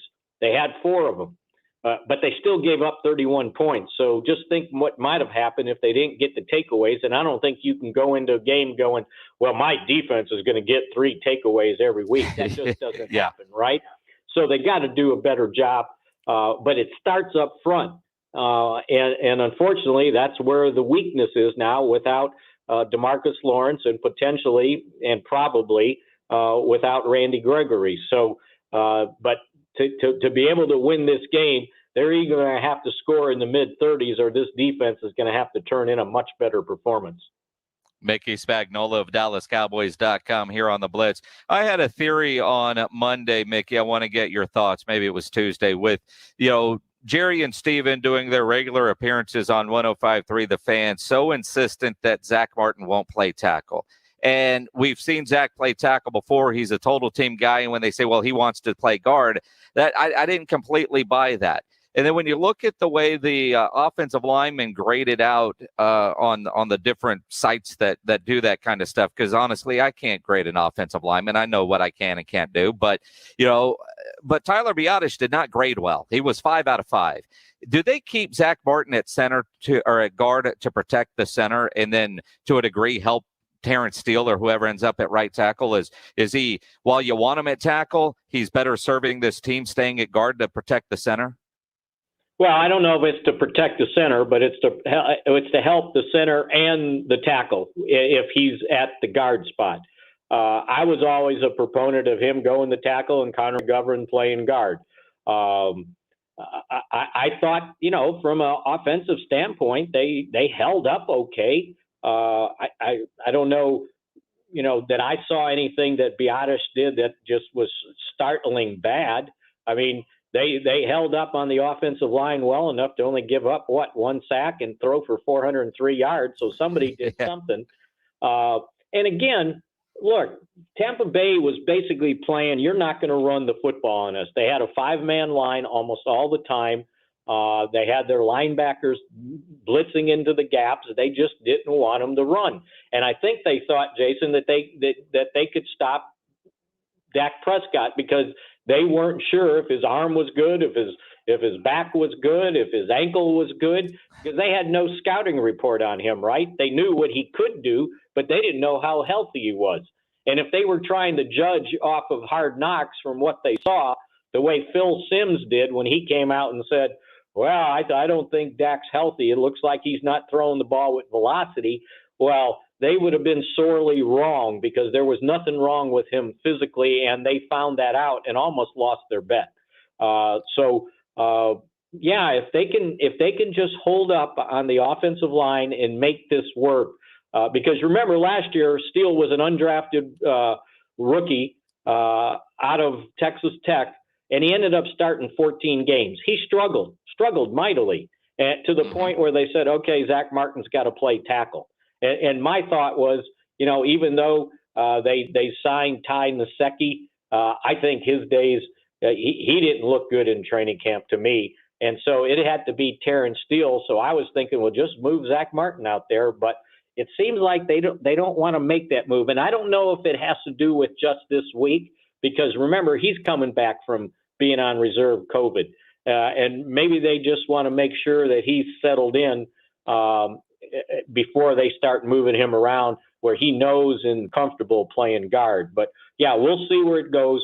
But that offensive line has to hold up in this game for sure. Absolutely. Mickey Spagnola joining us here on the Blitz. And you look at Terrence Steele, who played his high school ball here in San Antonio at Steele High School. We heard so much during training camp how much he changed his body in the weight room. He knew, he wasn't playing in the Big 12 anymore when he made it to the NFL, and he was undrafted. So, I mean, his commitment to the weight room and getting stronger and doing all the work. And they bring in Ty Nsekhe, and you're right, especially in that Hall of Fame game against Pittsburgh, it just wasn't there. Is it one of those things where you start wondering, is the personnel department spending a lot of time looking for another possibility at swing tackle if Terrence struggles this week against the Chargers? Well, good luck with that, because there's not enough tackles to go around for each team to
got to change a little bit to compensate for a loss if you don't have a ready-made guy.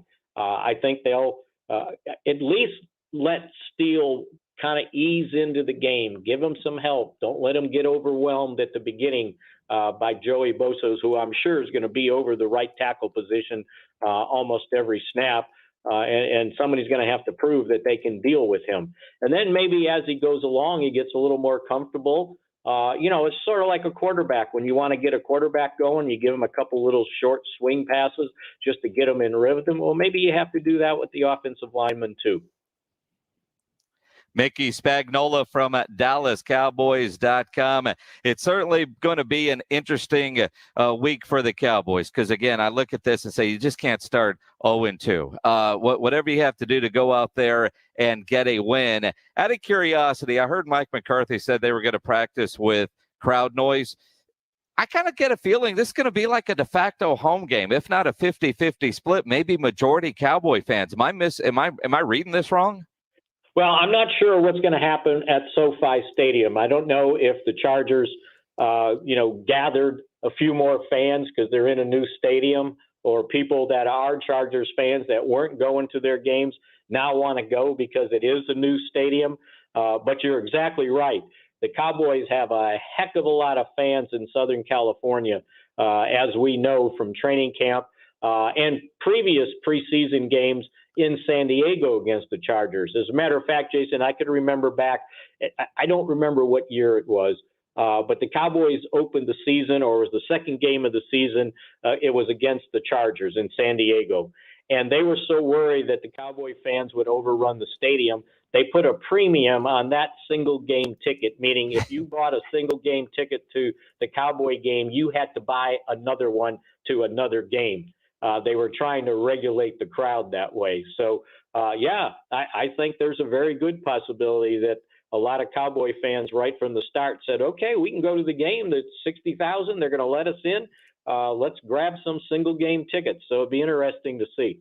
I remember a couple of years ago, a preseason game in San Diego when Dat Wynn was working with us, and we, left Oxnard, went and did our show that day in San Diego, and then the game that night, and just walking around San Diego with the Dallas Cowboy, you would have thought I was walking around with a rock star. I mean, that guy signed more autographs in San Diego and took more pictures than if he was walking around in Dallas. Oh, yeah. And I found out when we were doing our bus tours and stopping at different places, and when we stopped in LA, we discovered there was like 4 or 5 different Cowboy fan clubs that were organized. So yeah, there's a very good chance. There'll be a lot of Cowboy blue in the stadium for sure. Certainly will be. Mickey Spagnola, enjoy the trip out to LA. We'll talk to you next week. Appreciate you working through some of our technical issues that I'm having here at the house. No problem. I was thinking I was the one that dropped off. So good to have you back. Yeah, it's good to be back. I mean, don't you love it when your machine just decides it needs to reboot for no particular reason? Happened to my laptop today, so I know the feeling. Yeah. Oh, all right, here we go. That's what it is. Mickey, we'll talk to you next week, man. Hopefully about a 1-1 team going into week 3. Okay, take care. See ya. Appreciate it. Mickey Spagnola from DallasCowboys.com. James Pledger with the mantra of the Cowboys right now, next man up. One was down. I hit the IR for about 3 minutes, but you know what? I'm back. I'm game ready to go. The set, it's funny, Pledge. I finally get reconnected again. Spagnola's still talking about the offensive line. I had no idea if he was still going and didn't know I wasn't there or not. I mean, if it wasn't for Rudy J texting in saying that you had a nice pickup there with the question, I thought Mickey was still damn talking about the offensive line. Well, he was, because I expanded on your offensive line question. Yes, that's what I'm saying. I just didn't know if the whole thing rebooted and he was still answering my question about Terrence and Secchi or not. Had no idea.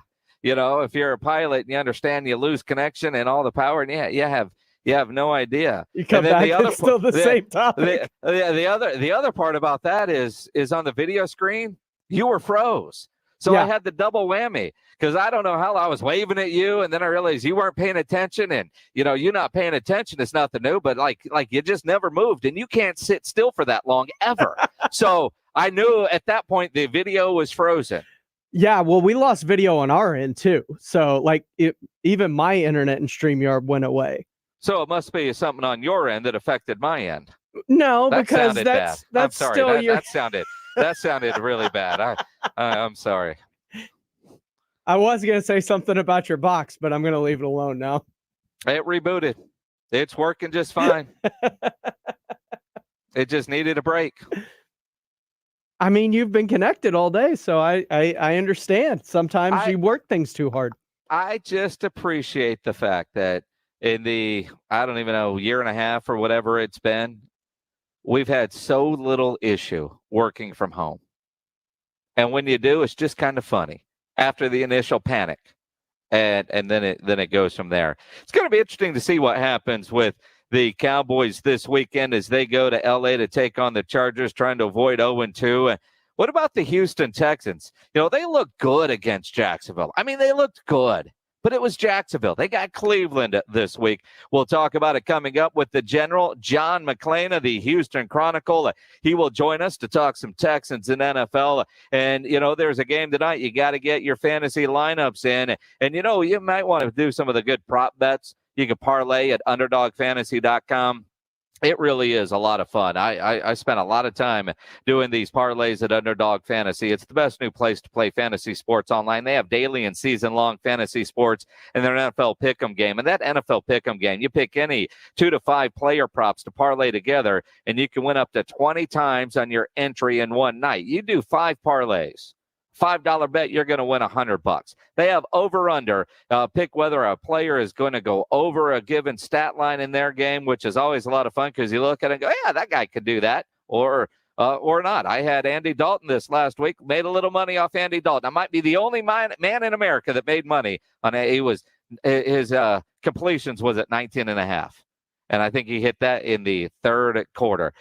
Sign up today at UnderdogFantasy.com or download their mobile app. Just use promo code RADIO and make your first deposit to receive a free $25 in bonus cash. Visit UnderdogFantasy.com or find them in the App Store. Register with promo code RADIO to get $25 cash for free with your first deposit. Download the app today. Start playing. Don't forget to enter promo code RADIO at sign-up. Terms and conditions apply. Download the mobile app or go online, UnderdogFantasy.com. John McClain of the Houston Chronicle. He joins us next, right after a Sports Center update from James Pledger. Pledge? Thanks a lot, Jason. Well, in Major League Baseball, the Houston Astros are getting ready to wrap up their series with the Texas Rangers tonight after Houston took last night's game by a score of 7-2. They lead that series 2-1. Jose Urquidy went 6 innings, giving up 1 run on 2 hits, while Jake Myers, Marwin Gonzalez, and Kyle Tucker all went deep in the Astro victory, as Houston now has a 7-game lead over the Oakland A's in the AL West. Houston and Texas wrap up the Silver Boot Series tonight. Right here, a game you can catch on San Antonio Sports Star, starting at 6:30 with the pregame with first pitch from Globe Life Field set for 7:05. Astros All-Star outfielder Michael Brantley was placed on the 10-day injured list with knee soreness, and to take his place on the roster, Houston has recalled pitcher Josh James. The San Antonio Missions dropped their first 2 games in their series with the Corpus Christi Hooks after falling last night by a score of 4-0. They'll continue that series tonight from the Wolf with first pitch set for 7:05, and you can win tickets for tomorrow night's game right here on San Antonio Sports Star on the Blitz a little bit later in the show, so stay tuned for that. I'm James Pledger for San Antonio Sports Star, ESPN AM 1250 and 94.5 FM. ESPN AM 1250 and 94.5 FM. Rudy J here, and I want to tell you about Enrique Custom Vision. Dr. Enrique has performed over 58,000 laser vision corrections, and he's the only Z-LASIK trainer in the area. He treats nearsightedness, farsightedness, and even astigmatism. And all procedures are blade-free and pain-free, and they just take seconds per eye. Get the vision you deserve without glasses and contacts. Call 354-2020 today to get the Enrique difference. Don't compromise your only set of eyes. Call 354-2020 today. You can talk keto all you want, but if you don't have a team of great tasting snacks behind you, you're not going to win the diet marathon. Southern Recipe small batch pork rinds have these big, bold flavors that kick your taste buds into high gear. Korean kimchi barbecue, pasilla chili cheese, spicy dill, and more. Eat them right out of the bag or try them in your favorite recipes. You'll love this snack. Visit your local HEB and southernrecipesmallbatch.com to see the power of the rinds. Southern Recipe pork rinds. Oh, according to research, 82% of people will remember radio ads. So 82% of you listening will remember that this is an ad for ZipRecruiter. 82% of you will note that if you're hiring, ZipRecruiter finds qualified people for your job. In fact, 4 out of 5 employers who post on ZipRecruiter get a quality candidate within the first day. And 82% of you will remember that you can try ZipRecruiter for free, but you have to go to ZipRecruiter.com/free. Yes, free. Again, that's ZipRecruiter.com/free. Howdy, San Antonio. Chip Ingram from the Roo Pub and the Angry Elephant, inviting you to come out and enjoy patio season. We have newly remodeled patios, garage doors, and everything else you need to enjoy this great South Texas weather. As always, ice cold beer and specialty drinks. Happy hours daily from 11 a.m. to 7 p.m. And our kitchen is open from 11 a.m. to 2 a.m. See you soon at the Roo Pub and the Angry Elephant at 281 and Redland Road. Not all pizza places are the same. Mellow Mushroom originated hand-tossed, stone-baked classic Southern pizza. Not in the mood for pizza? Order a calzone, hoagie, sandwich, burger, or a mellow salad and see how care goes into every item on the menu. Take your pick from 24 draft beers and or handcrafted cocktails. And many of the pizzas can be made gluten-free or vegan. Mellow Mushroom is at 1604 in Stone Oak Parkway. Hang with friends, watch the game, and mellow out at Mellow Mushroom. New surveys show that Americans don't think vaccines are enough to protect themselves and others from COVID-19. 80% want thermometers used in public places to screen for COVID-19. 36% know that non-contact devices are inaccurate, and 60% would not recommend that friends or family members enter places that screen with them. To be safe, use Exergen at home, at work, and in public. It's the only thermometer proven accurate by more than 100 published clinical studies. Learn more at Exergen.com. Blake Stevens with San Antonio-based GPS of Texas. If you have commercial vehicles on the road, you're a target for personal injury lawyers. I mean, you're wearing a bullseye. Our system can protect you if there is an accident with proof of speed, video monitoring, even proof that your driver wasn't on his phone. Don't get hammered. Have real proof that you weren't at fault by installing our GPS camera tracking system. Call GPS of Texas at 210-587-7634 or gpsoftexas.com. Right now at Diamonds Direct, whether you buy a $3,000 diamond pendant or a $30,000 designer ring, you can spread your payments over 5 years without paying a dime in interest. It's Diamonds Direct's most aggressive offer ever. Pick any item, get the super low price Diamonds Direct is known for, and spread your payments over 5 years with 0 interest and 0 down. No exceptions. Don't miss this incredible limited time offer. 5 years, 0 interest on approved credit only at Diamonds Direct at the shops at Lock on Terra. Jason Minix, The Blitz.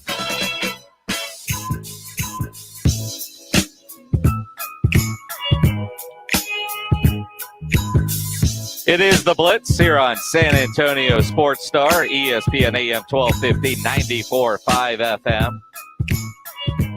It's like a lot of rain for the Thursday night game tonight. As I'm seeing a preview right now. You got the Giants and football team playing later.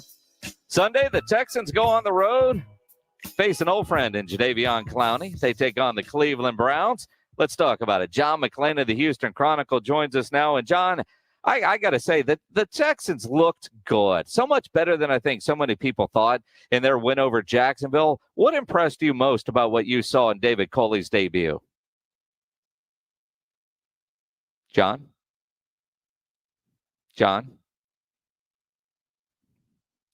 The fact that they did everything right, Jason. They got a big lead. They were able to run the ball 41 times. They didn't turn the ball over on offense. Defensively, they forced they had 3 interceptions, tying last season's total. They were +3 in turnover differential, no turnovers. That's what their goals were, and they shut down the run too. So it played right the way they wanted it to. And that was indeed a testimonial to them, but it also showed that the Jaguars and Urban Meyer, they looked pathetic. Jason, let me tell you, they didn't look prepared. They looked poorly coached in the game. They made it look like it was the first game of preseason with the mistakes they made. They used 2 timeouts in the first quarter. And Urban Meyer is not used to that. He's not used to his performance reflecting poorly on him because he only lost 30-something games in college. And they just did not look like a team that was well coached.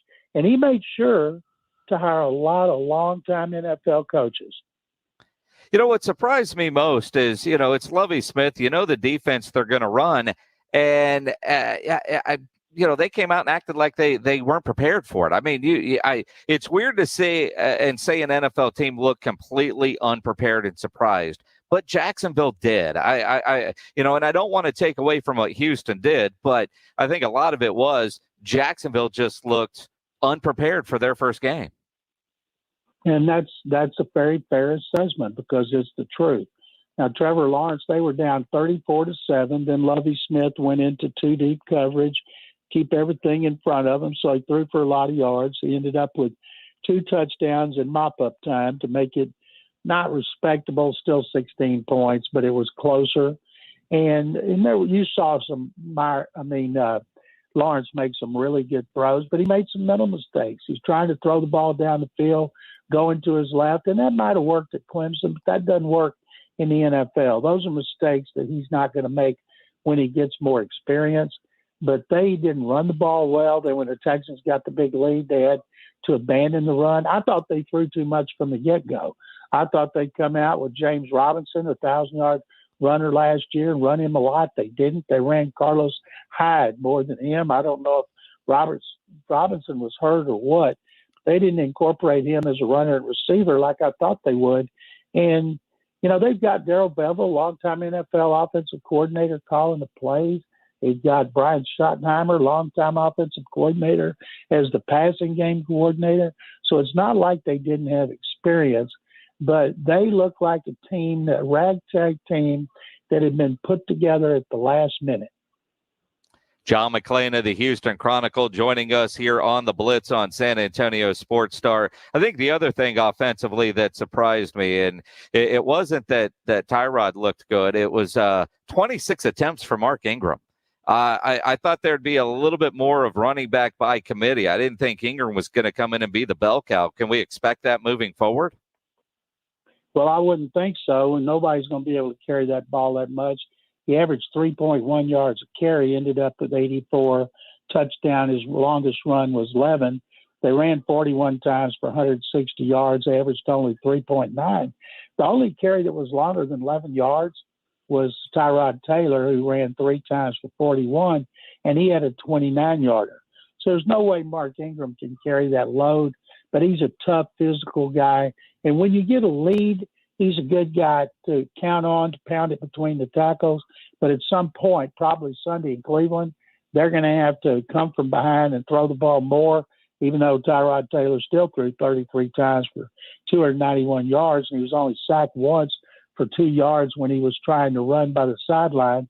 And his rating, 112.1, was his best since early in 2017 in a game he started. So I got a feeling that in this game Sunday, the Browns, who I picked to win the Super Bowl, are going to be just angry at the way they blew that Kansas City game. They're going to come back with a vengeance. They're going to take it out on the Texans, and the Texans are going to have to throw the ball a whole lot more, which they do not want to do. It's going to be interesting to see, and that leads right into my question about what to expect this weekend against Cleveland, especially on the defensive side where you got some injuries. San Antonio guy, Vincent Taylor, out of Madison High School, surgery, and I feel so bad for him because it looked like he finally found himself a pretty good home in the NFL. He did. He was a starter. He was playing on the nose in their 4-man front. He was playing in running situations. They were fortunate to get back Jaleel Johnson. It's interesting, Jason, because last year with Cleveland, Vincent Taylor started 1 game. Jaleel Johnson started 16 for Minnesota. So I just assumed both or Johnson would make the team. Johnson was on the Saints practice squad. They brought him back. He had been cut in that last roster reduction. So they're fortunate to have him. But Taylor, they say, be back in 6 weeks. Wouldn't surprise me if it's the second half of the season. And it was too bad. But you know what? If he's able to come back for the second half of the season, he'll be fresh. He won't be worn out, while a lot of his teammates will be starting to get that way. And he'll fit back right in the role that he had when he got hurt. You know, you think about the game on Sunday, it's got the makings of a good old school football game with a lot of running. You know, you look for the Texans to stay in it, you got to pound it, right? And you know, with Chubb and Kareem Hunt, that is what Cleveland wants to do, and mix in some passing from Baker Mayfield. Do you kind of see this game being one of those that is I don't want to say over quickly, time-wise, you know, in that TV window, but, you know, keep it on the ground and that clock is just going to run all afternoon? Kind of like throwback football. That'd be fine with me if they got it over fast. Last year in Cleveland was the worst wind I have ever seen, Jason. And there was lightning and rain, and they made them evacuate the stands. But there were only 10,000 people there. Can you imagine if they stopped this game until 70,000 people to get under the concourses? I don't think they could do it. And I've been going to Cleveland for over 4 decades, and I've seen all kind of bad weather. And even though it's a great forecast right now, it could change on the hour. And if it does, the kicking games become more important, and then the running games become more important. And the Texans don't have anybody who can stand up to Chubb and Hunt, who are the best 1-2 punch in the league. And with Baker Mayfield, they want him to be a game manager. Now, he had a chance to pull that game out in Kansas City and threw an interception. And he's trying to get a new contract. So he doesn't, you know, that's not the kind of performance he wants. But if the weather's nice, I look for the Browns to beat them handily. Last year, the Browns won by 3. That was with Deshaun Watson, but neither side could throw the ball. So I picked the Browns to win this one 30-20. 30-20, says John McClain. Cleveland getting the win. When you think about week 1 and looking ahead of week 2, you know, aside from probably the New Orleans Green Bay game, which surprised everybody, was there a team that surprised you with what they did on Sunday? Yeah, Arizona to go into Nashville and just pound the Titans, who I thought would run away with the division, and they still might. Chandler Jones was just wearing out. Left tackle Taylor Lewan for 5 sacks. Kyler Murray, the first quarterback for the Cardinals to have 5 touchdowns, 4 passing, 1 running since 1962. So that was a thorough butt kicking. Now the Titans got to go to Seattle. Seattle went to Indy, beat up the Colts. So those performances, but for the Titans, the Colts, and the Packers, they were awful. They certainly were. Did you watch on Monday night the regular Steve Levy, Louis Riddick broadcast, or did you watch the Manning brothers on ESPN2? I watched the Mannings. Now, there's never been a broadcaster, I'll tell you the truth, not even Howard Cosell when Monday Night Football started. I was more of a Don Meredith guy, but that I would watch a game because of a broadcaster. But if Peyton's doing it, I'm watching it. And I thought Peyton was great as always. Eli was a little rough and stilted for a while. I don't think they needed guests. When they brought in Russell Wilson at the end, he was real good, and I thought it took away from Eli, that he wasn't as comfortable. I want to see Peyton, and I want to see Eli, and I want to see the 2 guys that gave each other wedgies and kicks in the butt in the Sports Center commercial years ago. And if they want to bring in a guest, bring in their daddy. I think it'd be fantastic. And now, you know, the Manning brothers are in demand. You know, apparently there's requests from coaches for them to do the Tennessee Ole Miss game, which would be a lot of fun. And I wonder, you know, for a guy in Peyton that has turned down every broadcast job that's been offered to him, maybe this is the route he's going to go, broadcaster for hire, because I think you're right. I'd sit and listen and watch him commentate on almost anything. Peyton wants to run a franchise. He wanted to do like John Elway did until this season, where he's over everything and he gets to do it the way he wants to do it. Most people think he needs to go somewhere and get some seasoning instead of just being given that opportunity. Even Pat Bowlen, the late Pat Bowlen, told John Elway to go to the Arena League and run the Orange Crush a couple of years, and he did, and then he brought him over, and they won a Super Bowl. So That if somebody like, say, Indianapolis or somebody he was comfortable with, an owner he believed in, offered him a job, I'll guarantee he'd take it, because he told me several years ago when he was still in Denver that that's what he wanted to do. Good stuff. John McClain of the Houston Chronicle. Make sure you're following John on Twitter at McClain_on_NFL. John, always appreciate the time. We'll talk to you next week. Jason, it's my pleasure. Hope you have a great rest of the week, and thank you. Appreciate it. John McClain of the Houston Chronicle, as he joins us every Thursday here on the Blitz. Always fun to talk to him. And, you know, I'm with him on the Manning brothers. I'm just surprised at the ratings. Nobody, I mean, in TV terms, nobody watched it compared to the Steve Levy broadcast. I felt bad for Levy until I saw the numbers. They blew him out of the water. Now, I think I'm good with the Mannings talking about everybody, but, you know, the Cowboys got a Monday night game coming up at AT&T. I don't know if I can handle Eli. I remember when I was at the game. That SOB opened up AT&T Stadium and signed the wall.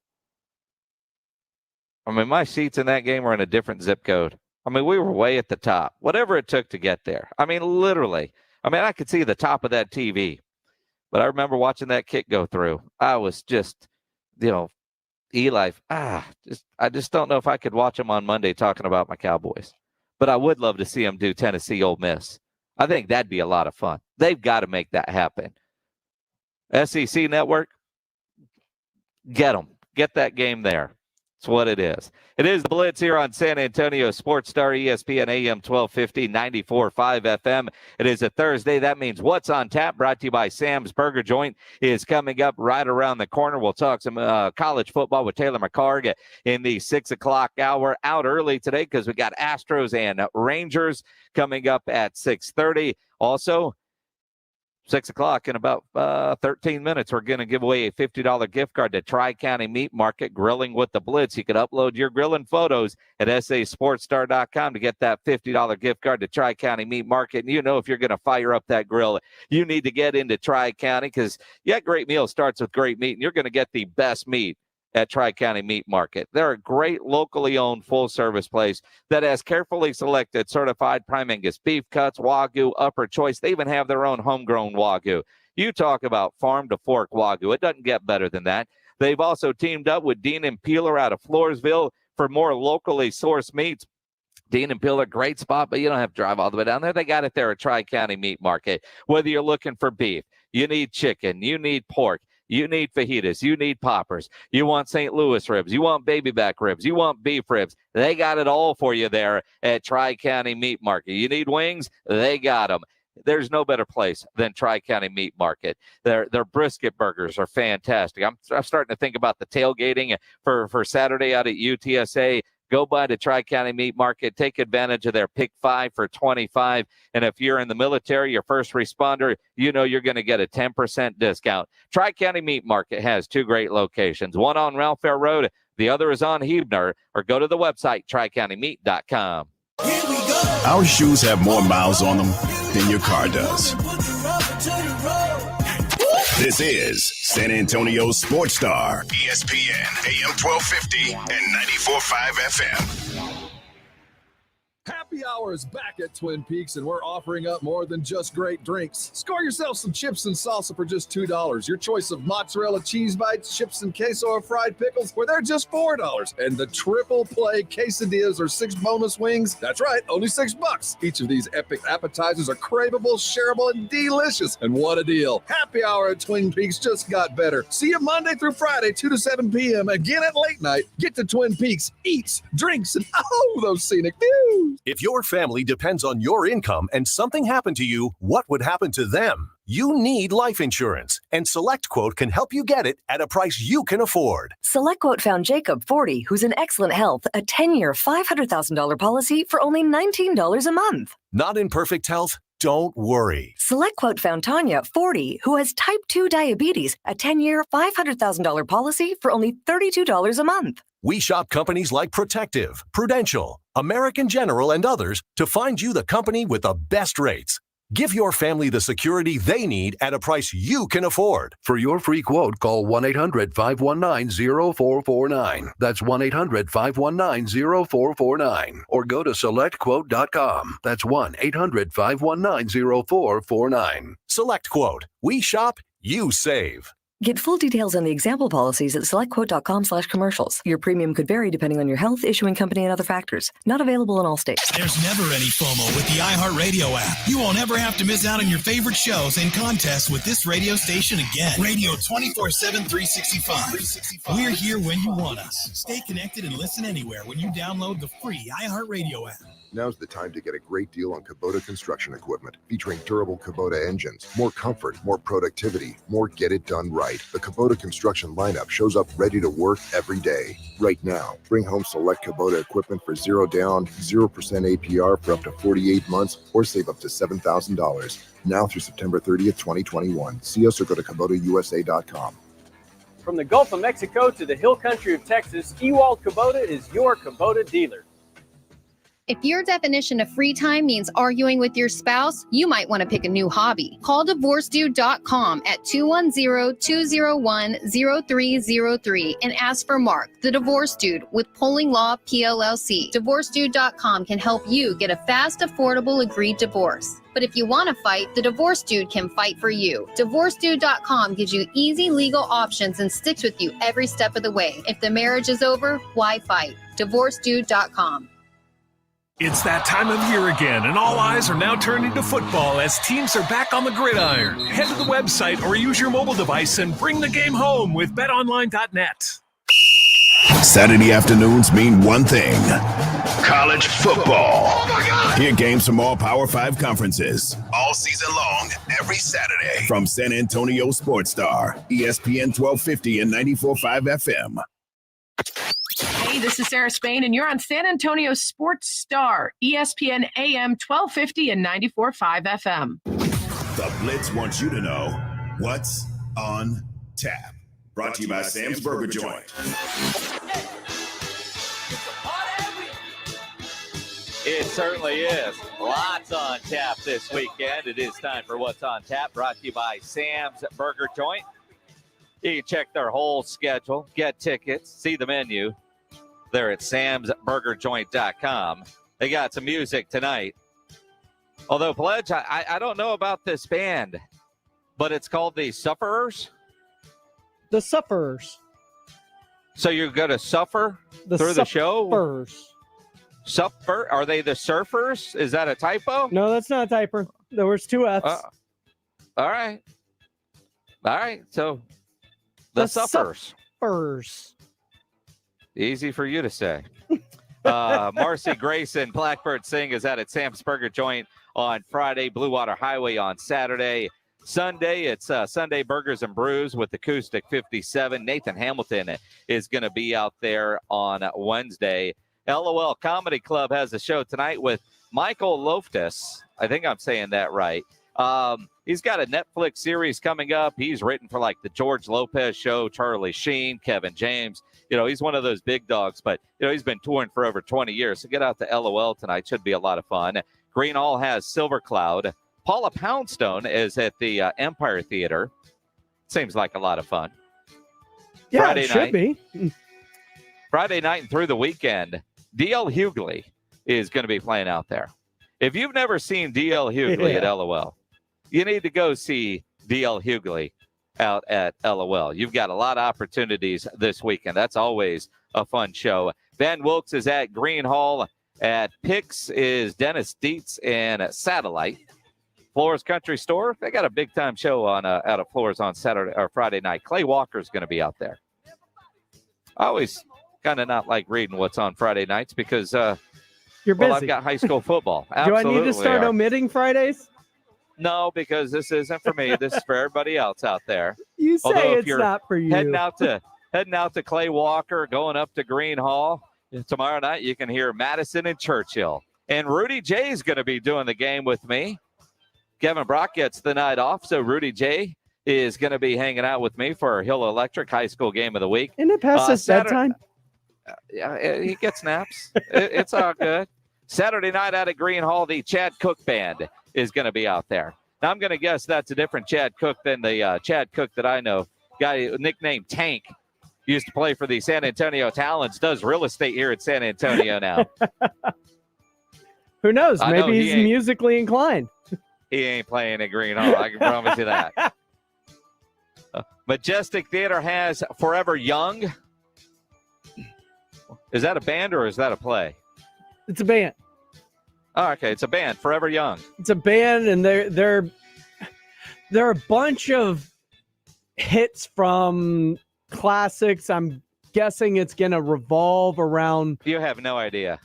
No. I can tell. You have no idea about Forever Young except for what you're reading, which is on the page. You have no clue what Forever Young does, right? It's fantastic. You should go. I don't know. Hey, man, they're playing You should Majestic. take the wife. So I'm going to be busy on Saturday. Did you decide what game you're going to? Yeah, I'm going to the Alamo Dome. I'm going to see UTSA in Middle Tennessee. And if you've got a tailgate set up, let me know where your tailgate is at. My parking pass is in Lot C, so I guess I'm going to start there. But if you've got a tailgate set up at the Alamo Dome on Saturday, I'm going to the Dome. And I'll even go early if you've got a good tailgate. Just tweet me where you're at, which come and take it flag you are located at, and I will see you. If I need to bring beer, let me know. If you've got plenty of beer, let me know. If you got fireball shots, I'm definitely going to find you. Yingling? My wife just looked at me funny. You got Yingling, Miller Lights. If you're at a tailgate party, you can't be picky. Except for I'm not drinking any of those seltzer beers. I know that's not going to happen. AT&T Center in the Bud Light Courtyard on Sunday. Rob Schneider is going to be out there. Green Hall has the Andrea Maggie Band. And again, D.L. Hughley wrapping up his weekend at Floors Country Store.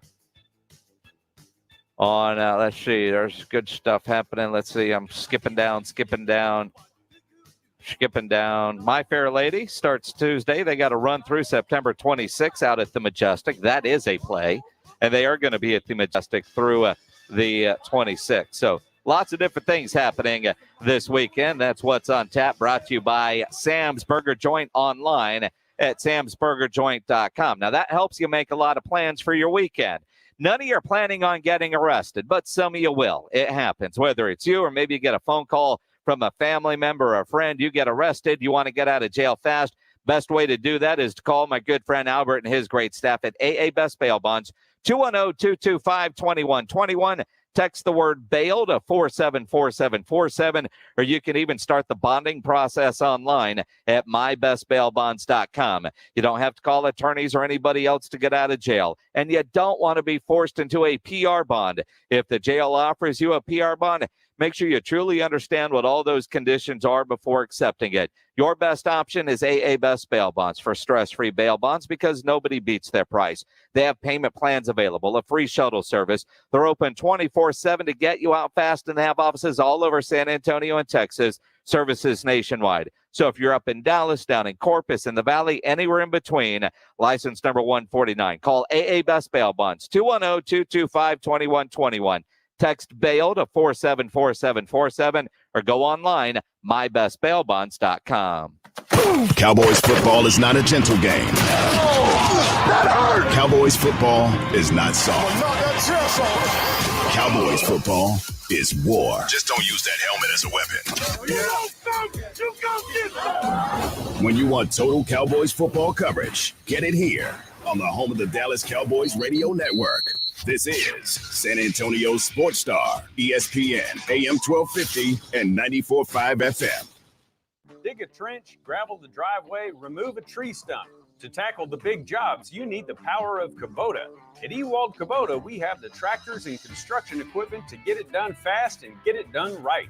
You've come to rely on the quality and dependability of Kubota compact tractors and implements, and at Ewald Kubota, rental equipment is available at all of our locations. Right now, all new rental customers get 10% off their first rental. For a store near you, visit ewaldkubota.com. What treatments have you tried to get rid of that joint pain? Steroids, physical therapy, pain meds? That's what they always recommend. But now there's a better way. Hey, it's James Pledger with San Antonio Sports Star, and I'm talking about QC Kinetics, the leaders in regenerative solutions. Natural biologic treatments. Treatments with growth factors that can restore and repair damaged tissue so your body can heal the way it was designed to heal. If you've got pain in your back, knees, hips, or shoulders, call the local medical professionals at QC Kinetics. Get a free second opinion and learn all about new natural options that give you lasting pain relief with no drugs, no downtime, and no surgery. Call now at 210-571-0318. Don't assume that the old treatments are the only treatments. And don't go under the knife. Call QC Kinetics to learn more about these exciting alternatives. QC Kinetics in Hollywood Park in Westover Hills. 210-571-0318. That's 210-571-0318. Live, local, loud. KZDC, San Antonio Sports Star, ESPN, AM 1250 and 94.5 FM. Jason Minix, The Blitz. It is The Blitz here on San Antonio Sports Star, ESPN AM 1250, 94.5 FM. I'm Jason Minix. It's a Thursday. Got the Giants and the football team playing tonight on Thursday night NFL football. Thinking about grilling for the weekend. You know, a lot of people have put up some good stuff from this last week at sasportstar.com. So we got to pick a winner. We got to pick a winner. False start. We've got to pick a winner for Grilling with the Blitz. Grilling with the Blitz is brought to you by Tri-County Meat Market. It certainly is. They're two great locations. And you look at this weekend. In fact, you know, I was looking at one and thinking, all right, man, that looks pretty good. Football and smoked turkey. And some guys smoked a turkey. That looks pretty good. But I've been on a rib run lately, and a guy did 2 racks of ribs, has some sausage on there, some good kielbasa sausage, use mesquite, and he gives me a good recipe. Mustard, salt, pepper, garlic powder, paprika, onion powder, and 4 hours of mesquite smoke. That's good stuff, man. Moises, you win a $50 gift card to Tri-County Meat Market. And if you didn't win today because that turkey looked good, it could win next week, 2 weeks, 3 weeks from now. You got something that you want to enter, sasportstar.com. Give us a photo. Give us a bit of a description, a full recipe if you want. That's appreciated. And you, too, could win a $50 gift card to Tri-County Meat Market. But we're not done giving stuff away. Pledge, what do we got? Missions tickets for tomorrow? So tomorrow, for Friday night out at the Wolf, we got 4 tickets and a VIP parking pass as the Missions are wrapping up their season, their regular season. You want to go? Be caller number 12 right now, 656-ESPN, 656-3776 on the Kielbasa Bacon phone lines. Caller number 12, you're going to go see the Missions tomorrow night at the Wolf. 4 tickets and a VIP parking pass. And that VIP parking pass is so important. You know, Taylor McCarg, former Rice quarterback, he doesn't go anywhere without a VIP parking pass. And we send him one just to come on the show every week. It's a parking pass to nowhere, but he's here. Taylor McCarg, how you doing, man? I'm good. VIP parking passes are one of life's best perks. I totally agree. You know, you look at it, and people don't realize, like, I'm going to the UTSA game this week. I wasn't worried about tickets. Is where am I going to find the parking pass? You know, get me into Lot C. That's what I need, where the good tailgating is at. Those are gold, man. Oh, there's no doubt. I'm in Austin, and the times that I have to make my way over to DKR, I'll be there this weekend. Rice is in town. And absolutely, the bigger the venue, especially if the closer you can get to that venue, a good parking pass is absolutely key. Taylor McCarg, former Rice quarterback, lives in Austin now. And you went to high school in Austin, right? I did, up in Cedar Park at Vista Ridge. And you probably grew up with burnt orange shirts, right? Little burnt orange, a lot of my family went to Texas Tech, so I was a Longhorn fan unless they were playing the Red Raiders. That was in the kind of the Mike Leach heyday with Texas Tech. So I was a little bit of both, but a lot of UT as well. All right. So as a former Rice quarterback playing in your backyard, where's your allegiance on Saturday, my friend? Man, it's always going to be with Rice. I do pull for Texas. I married a Longhorn. I this city, college football, I think everything is better when Texas is good. I say the same thing about Notre Dame, USC, the blue chip programs, Texas being one of those. I want them to be good, but when they're playing my alma mater, I have a rule with my wife: unless we have a child that is at UT one day, I will not wear burnt orange. I got ribs broken against that school.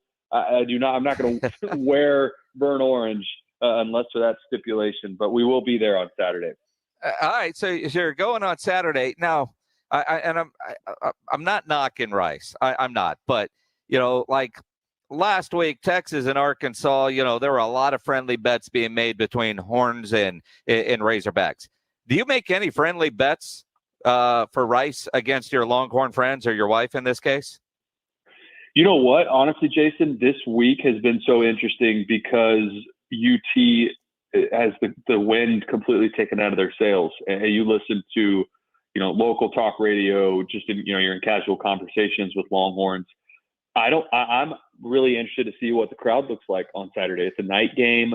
It's at the same time as a couple other big games that are going to be on TV.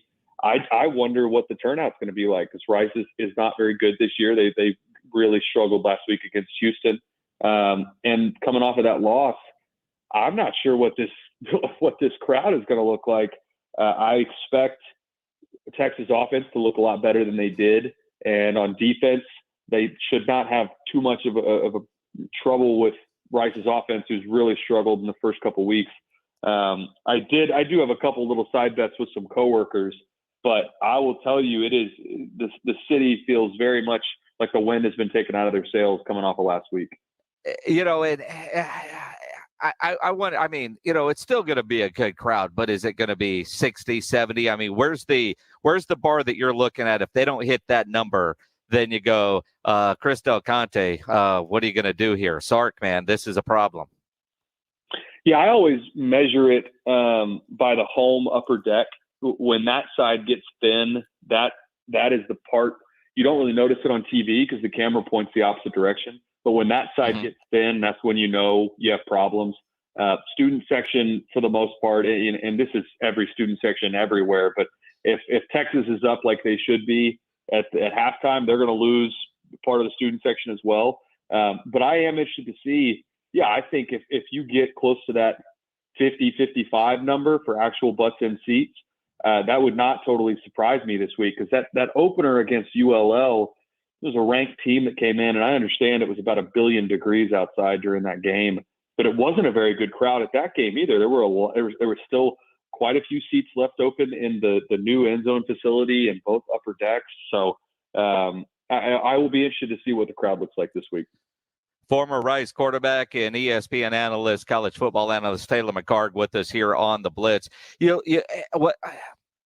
I'm interested in this game because I want to see Casey Thompson, but I don't know if it's going to be fair going against Rice to really judge him. You go back and you look at what Casey Thompson did in the Alamo Bowl last year when he came in when Sam got hurt. He looked fantastic against Colorado in the second half of that one. Hudson Card last week, just quite frankly, didn't look ready for the moment. As a former quarterback, what were you seeing as the issues with Hudson Card? I think part of it is what you just said. I think the moment did look too big for him. I thought he struggled with accuracy. He missed a couple shots early in the game when it was still the game was still very much had not gotten away from them, that he would love to have back, and I think he will grow into that. I agree with you also that you're not going to learn too much, honestly, about Texas this week unless they struggle. If they come out and struggle against this Rice team, then Sark's got some problems. I love my alma mater, but this is not a very good offensive football team. Defense is not bad, but even against U of H, they gave up, I believe it was 44 points in that game. Going back to the Arkansas game, what stood out to me is how badly Texas got pushed around up front, especially on the defensive side. Arkansas's offensive line really dictated what happened in the second half. And that surprised me. That's something that Texas did a pretty good job against ULL. They got off the field, especially on third down, and they were not able to do that against Arkansas. And it was a wake-up call. There's no doubt. And I think you look around the SEC right now, specifically the SEC West, I'm not sure who Texas would beat out of the SEC right now. I think Mississippi State had a big win against North Carolina State. I think Ole Miss obviously looks good. Maybe they beat LSU, but if that's in Death Valley, I don't think that Texas team goes into Death Valley and wins.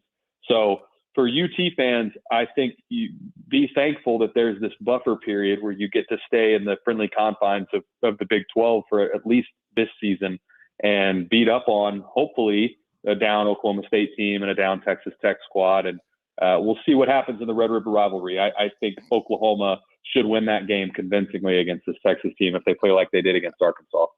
Yeah, line play was certainly exposed on both sides as showing that Texas is not SEC ready. And, Hudson Card taking a lot of the heat because of his play. But, in reality, when Casey Thompson came in, I don't know if there was pressure on Casey. He could come in and play relaxed, and he did. And he led some good-looking drives. But, against Rice, how do you judge Casey Thompson? I mean, I'm not necessarily a fan of switching quarterbacks 2 weeks in because as a coach, and I give Sark credit for doing this, are you admitting you were wrong with who you thought was going to be your QB1? I think he's admitting that, similar to what you said, maybe the guy that you thought you were going with is not ready to just completely have the keys turned over to him. And you're not going to learn much about this UT offense specifically if they come out and they put 50 on Rice. That's really not going to tell you much. You will learn more by having them both ready and having confidence in both of them against Texas Tech, because Texas Tech is not a bad team this year. That's likely going to be a bowl team out of the Big 12. If you beat them, and it's hopefully, if you're a UT fan, hopefully convincing at home, now you're set up. Now it's, okay, hopefully we found out of these first 4 games in September, which guy at quarterback is more consistent, because that's what Sark is looking for. Hudson Card has more talent. He's got more upside, but was wildly inconsistent against Arkansas and really inaccurate. There's a lot of things you can overcome with scheme and coaching. You cannot overcome inaccuracy. Taylor McCarg joining us here on the Blitz, talking some college football and quarterbacking, and you can follow him on Twitter at TMcCarg16. You go across the state to Texas A&M. Zach Calzada comes in for an injured Haynes King, and it's going to be his job for a while as King had surgery and is going to be out for a while. When you look at the way he played when he first came in, kind of like Hudson Card, man, antsy feet, looking at the rush, not looking downfield. This week, though, I mean, they got an easier opponent in New Mexico. They should be able to, as the Aggies like to say, beat the hell out of them. When you look at this, will he be better this week because the game plan is going to be designed for his skill set? You would have to imagine so. And it's also, hopefully people realize when you are 19 years old and you're Hudson Card or you're Haynes King or you're Calzada, whatever the quarterback is, it is difficult to go on the road in front of a place like Arkansas last week or go to Mile High and play in front of the crowd that they did. I don't care if you're a 5-star recruit and you're at a Texas A&M or a Texas. That is still a big moment, and that's where you see those happy feet. The Johnny Manziels of the world that stepped into that and thrived in those situations at 18, 19 years old, that's rare. What Trevor Lawrence did as a freshman, there's a reason those guys are first-round picks. I think this year or this week for A&M, I want to see better quarterback play, consistent quarterback play. But in the scheme, I thought A&M's offense for the first 2 weeks looks very vanilla. Not a lot of shots downfield, not a lot of manufacturing ways to get guys open in the second level. A lot of the completions are within 10 yards. And O-line play wasn't as good as I was expecting. For that unit up front for Texas A&M, there's a lot of expectations coming in for them this season, and to this point, I really don't think that's been met. This is this game times up perfectly, really, for both Texas and Texas A&M against a Rice and a New Mexico. Beat up on these teams like they probably will, and get some guys healthy and try and get some momentum back on your side before you go into conference play. Taylor McCarg joining us here on the Blitz. Taylor, I know you said you're going to the UT Rice game, so I guess you're not broadcasting one this week, huh? This is my last open weekend for the remainder of the year. The rest of the year, I've got Conference USA and some Southland. I've got a couple other Incarnate Word games down in your neck of the woods. But this is my last open weekend, so I'm going to go help out Rice's radio network and hang out on the sideline for the Rice UT game. Yeah, that's not a bad gig, man. If you, and again, I'm looking at this because I'm going to the UTSA game as a fan, going to go tailgate, have a great time at that game because I'm looking at the games this week and going, ain't a lot of good college football this week. I mean, you got a couple of top 25 matchups, but even those aren't overly attractive. I mean, Alabama, Florida. I mean, do you really expect the Gators to give Bama much of a game?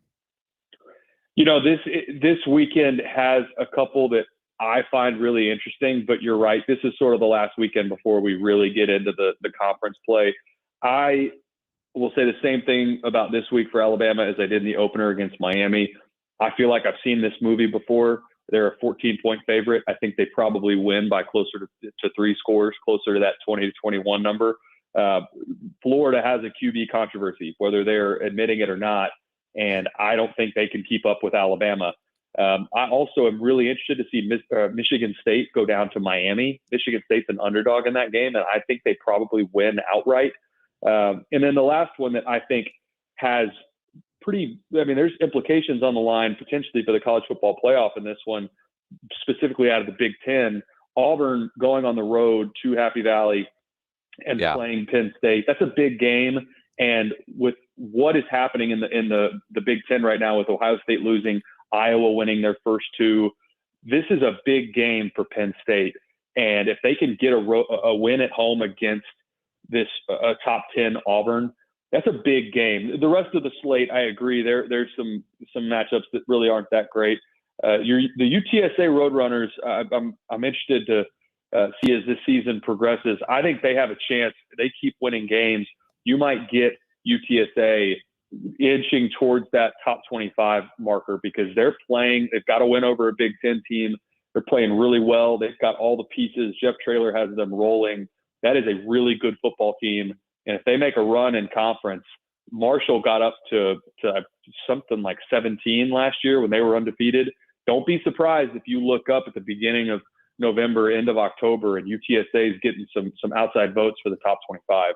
I know they had one this past week, and again, there you go. You got to start with that first one, and I'm excited to go see this group in person because I know it's going to be a fun game to watch this weekend, and the tailgating there is always fun. And I was actually kind of torn because I wouldn't mind going to Bobcat Stadium on Saturday either to watch UIW take on Texas State. I mean, Eric Morris against Jake Spavital, that one has the makings of being a pretty good game, although I think UIW goes up and upsets the Texas State Bobcats. I love that you said that. I had their game last week against Prairie View A&M, and I said that on air with David Salzman. That UIW team is going to go up. I really do think they've got a chance to win that game against Texas State. They can score on anybody. We know that. That was their performance last week on defense against Prairie View, I think, was timely. And I think there is a chance if they can create a couple turnovers and get some stops on defense against Texas State, their offense will be able to score. I think there's a chance that UIW goes up there and wins that game in San Marcos. It's all about their defense, and their defense last week in that game against Prairie View, they look good. I was watching a lot of that game, and you guys do a fantastic job on the broadcast. And you look at that game, and they created some short fields for the offense, but they were tackling in the open field, which has been a problem for that team. They did, and they created turnovers. They got themselves off the field. When you watch week 1 against them, when they lost to Youngstown State, they just couldn't get off the field. If they can shore up the run game, that's what Texas State's going to run right at them in this game. They're going to have to figure out some ways to get off the field, like you said, create some short fields, and let Cameron Ward do Cameron Ward things. He's an unbelievable quarterback, Jerry Rice Award winner. He's got a chance to be maybe the best quarterback at the FCS level when he's his senior year. He's a phenomenal player. That offense will score points. You're exactly right. Get the defense off the field, and they've got a chance in this game. And I think maybe the best part this weekend is Navy is not going to lose this weekend because they have a bye. And boy, do they need the bye. I don't know how much Academy football you watch. I of a Navy guy. Love them. And they had the most bizarre story this week where the AD fired the offensive coordinator without telling the head coach, and the head coach hired him back on Monday morning. Very bizarre story. I did not. I watched their game. I went back and looked at it. My very closest longtime friend is an Air Force grad, and we were talking about it that week, how he thought they were going to go in and blow out Navy. And you never get blowouts in the Service Academy games. I mean, in the Commander-in-Chief's trophy, Commander-in-Chief's Cup, that doesn't really happen. And it did. Air Force went in.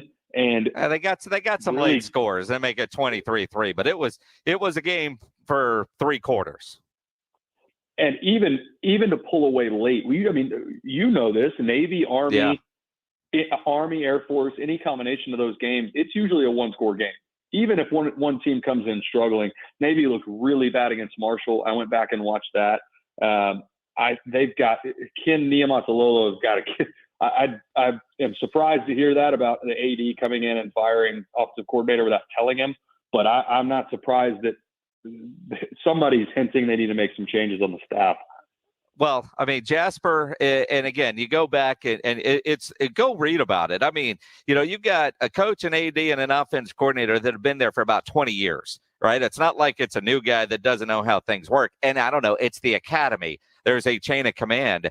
But he fires Jasper as the offensive coordinator, and then Coach Ken, because I'm not going to try to say his last name, but props to you for getting it right.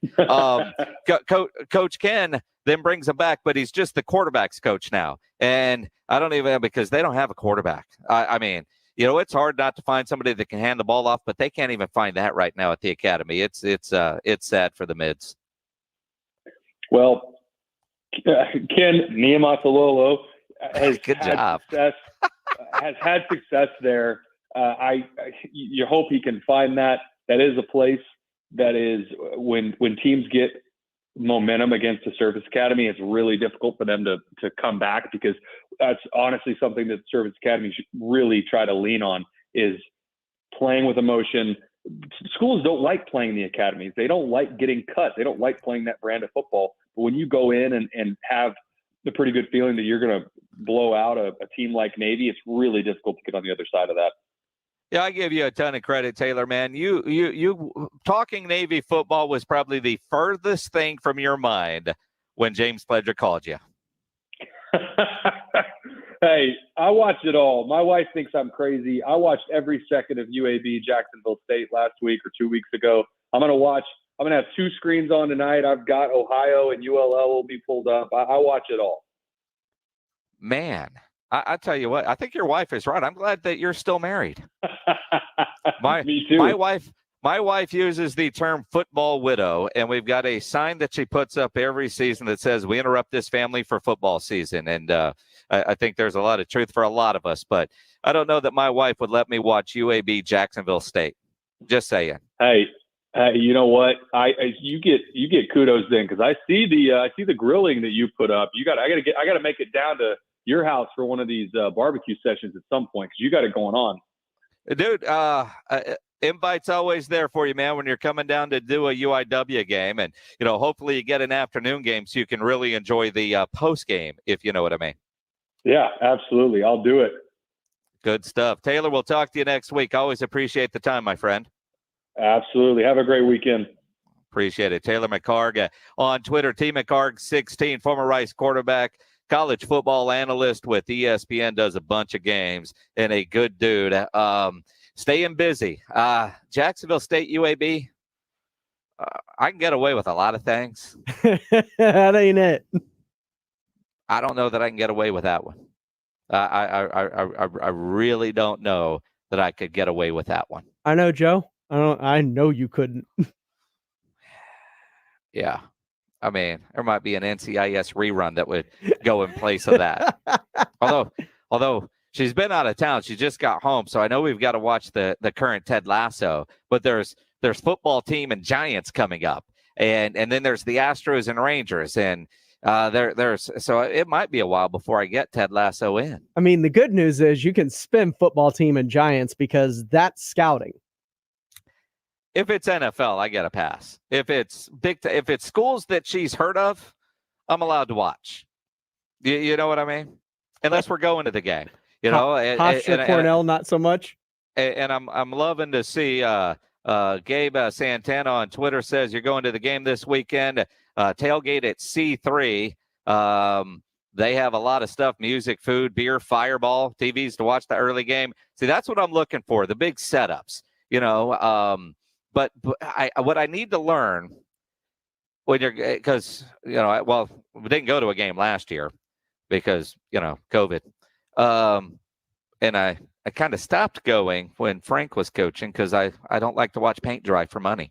What does C3 mean? Is that lot C? Is there a section of C3? So just look for the C3 sign on the pole. Is that what that is? All right. Because he didn't give me any indicator that this is what we have. And I'm going to be like the rest of you wearing a UTSA shirt. So, you know, don't say, look for us with the blue shirt. All right, dude. You know, I might go because I've got my UTSA polo. Maybe I get that number 11 jersey that I have when they first launched the program. That one Larry Coker gave me from way back. Go old school.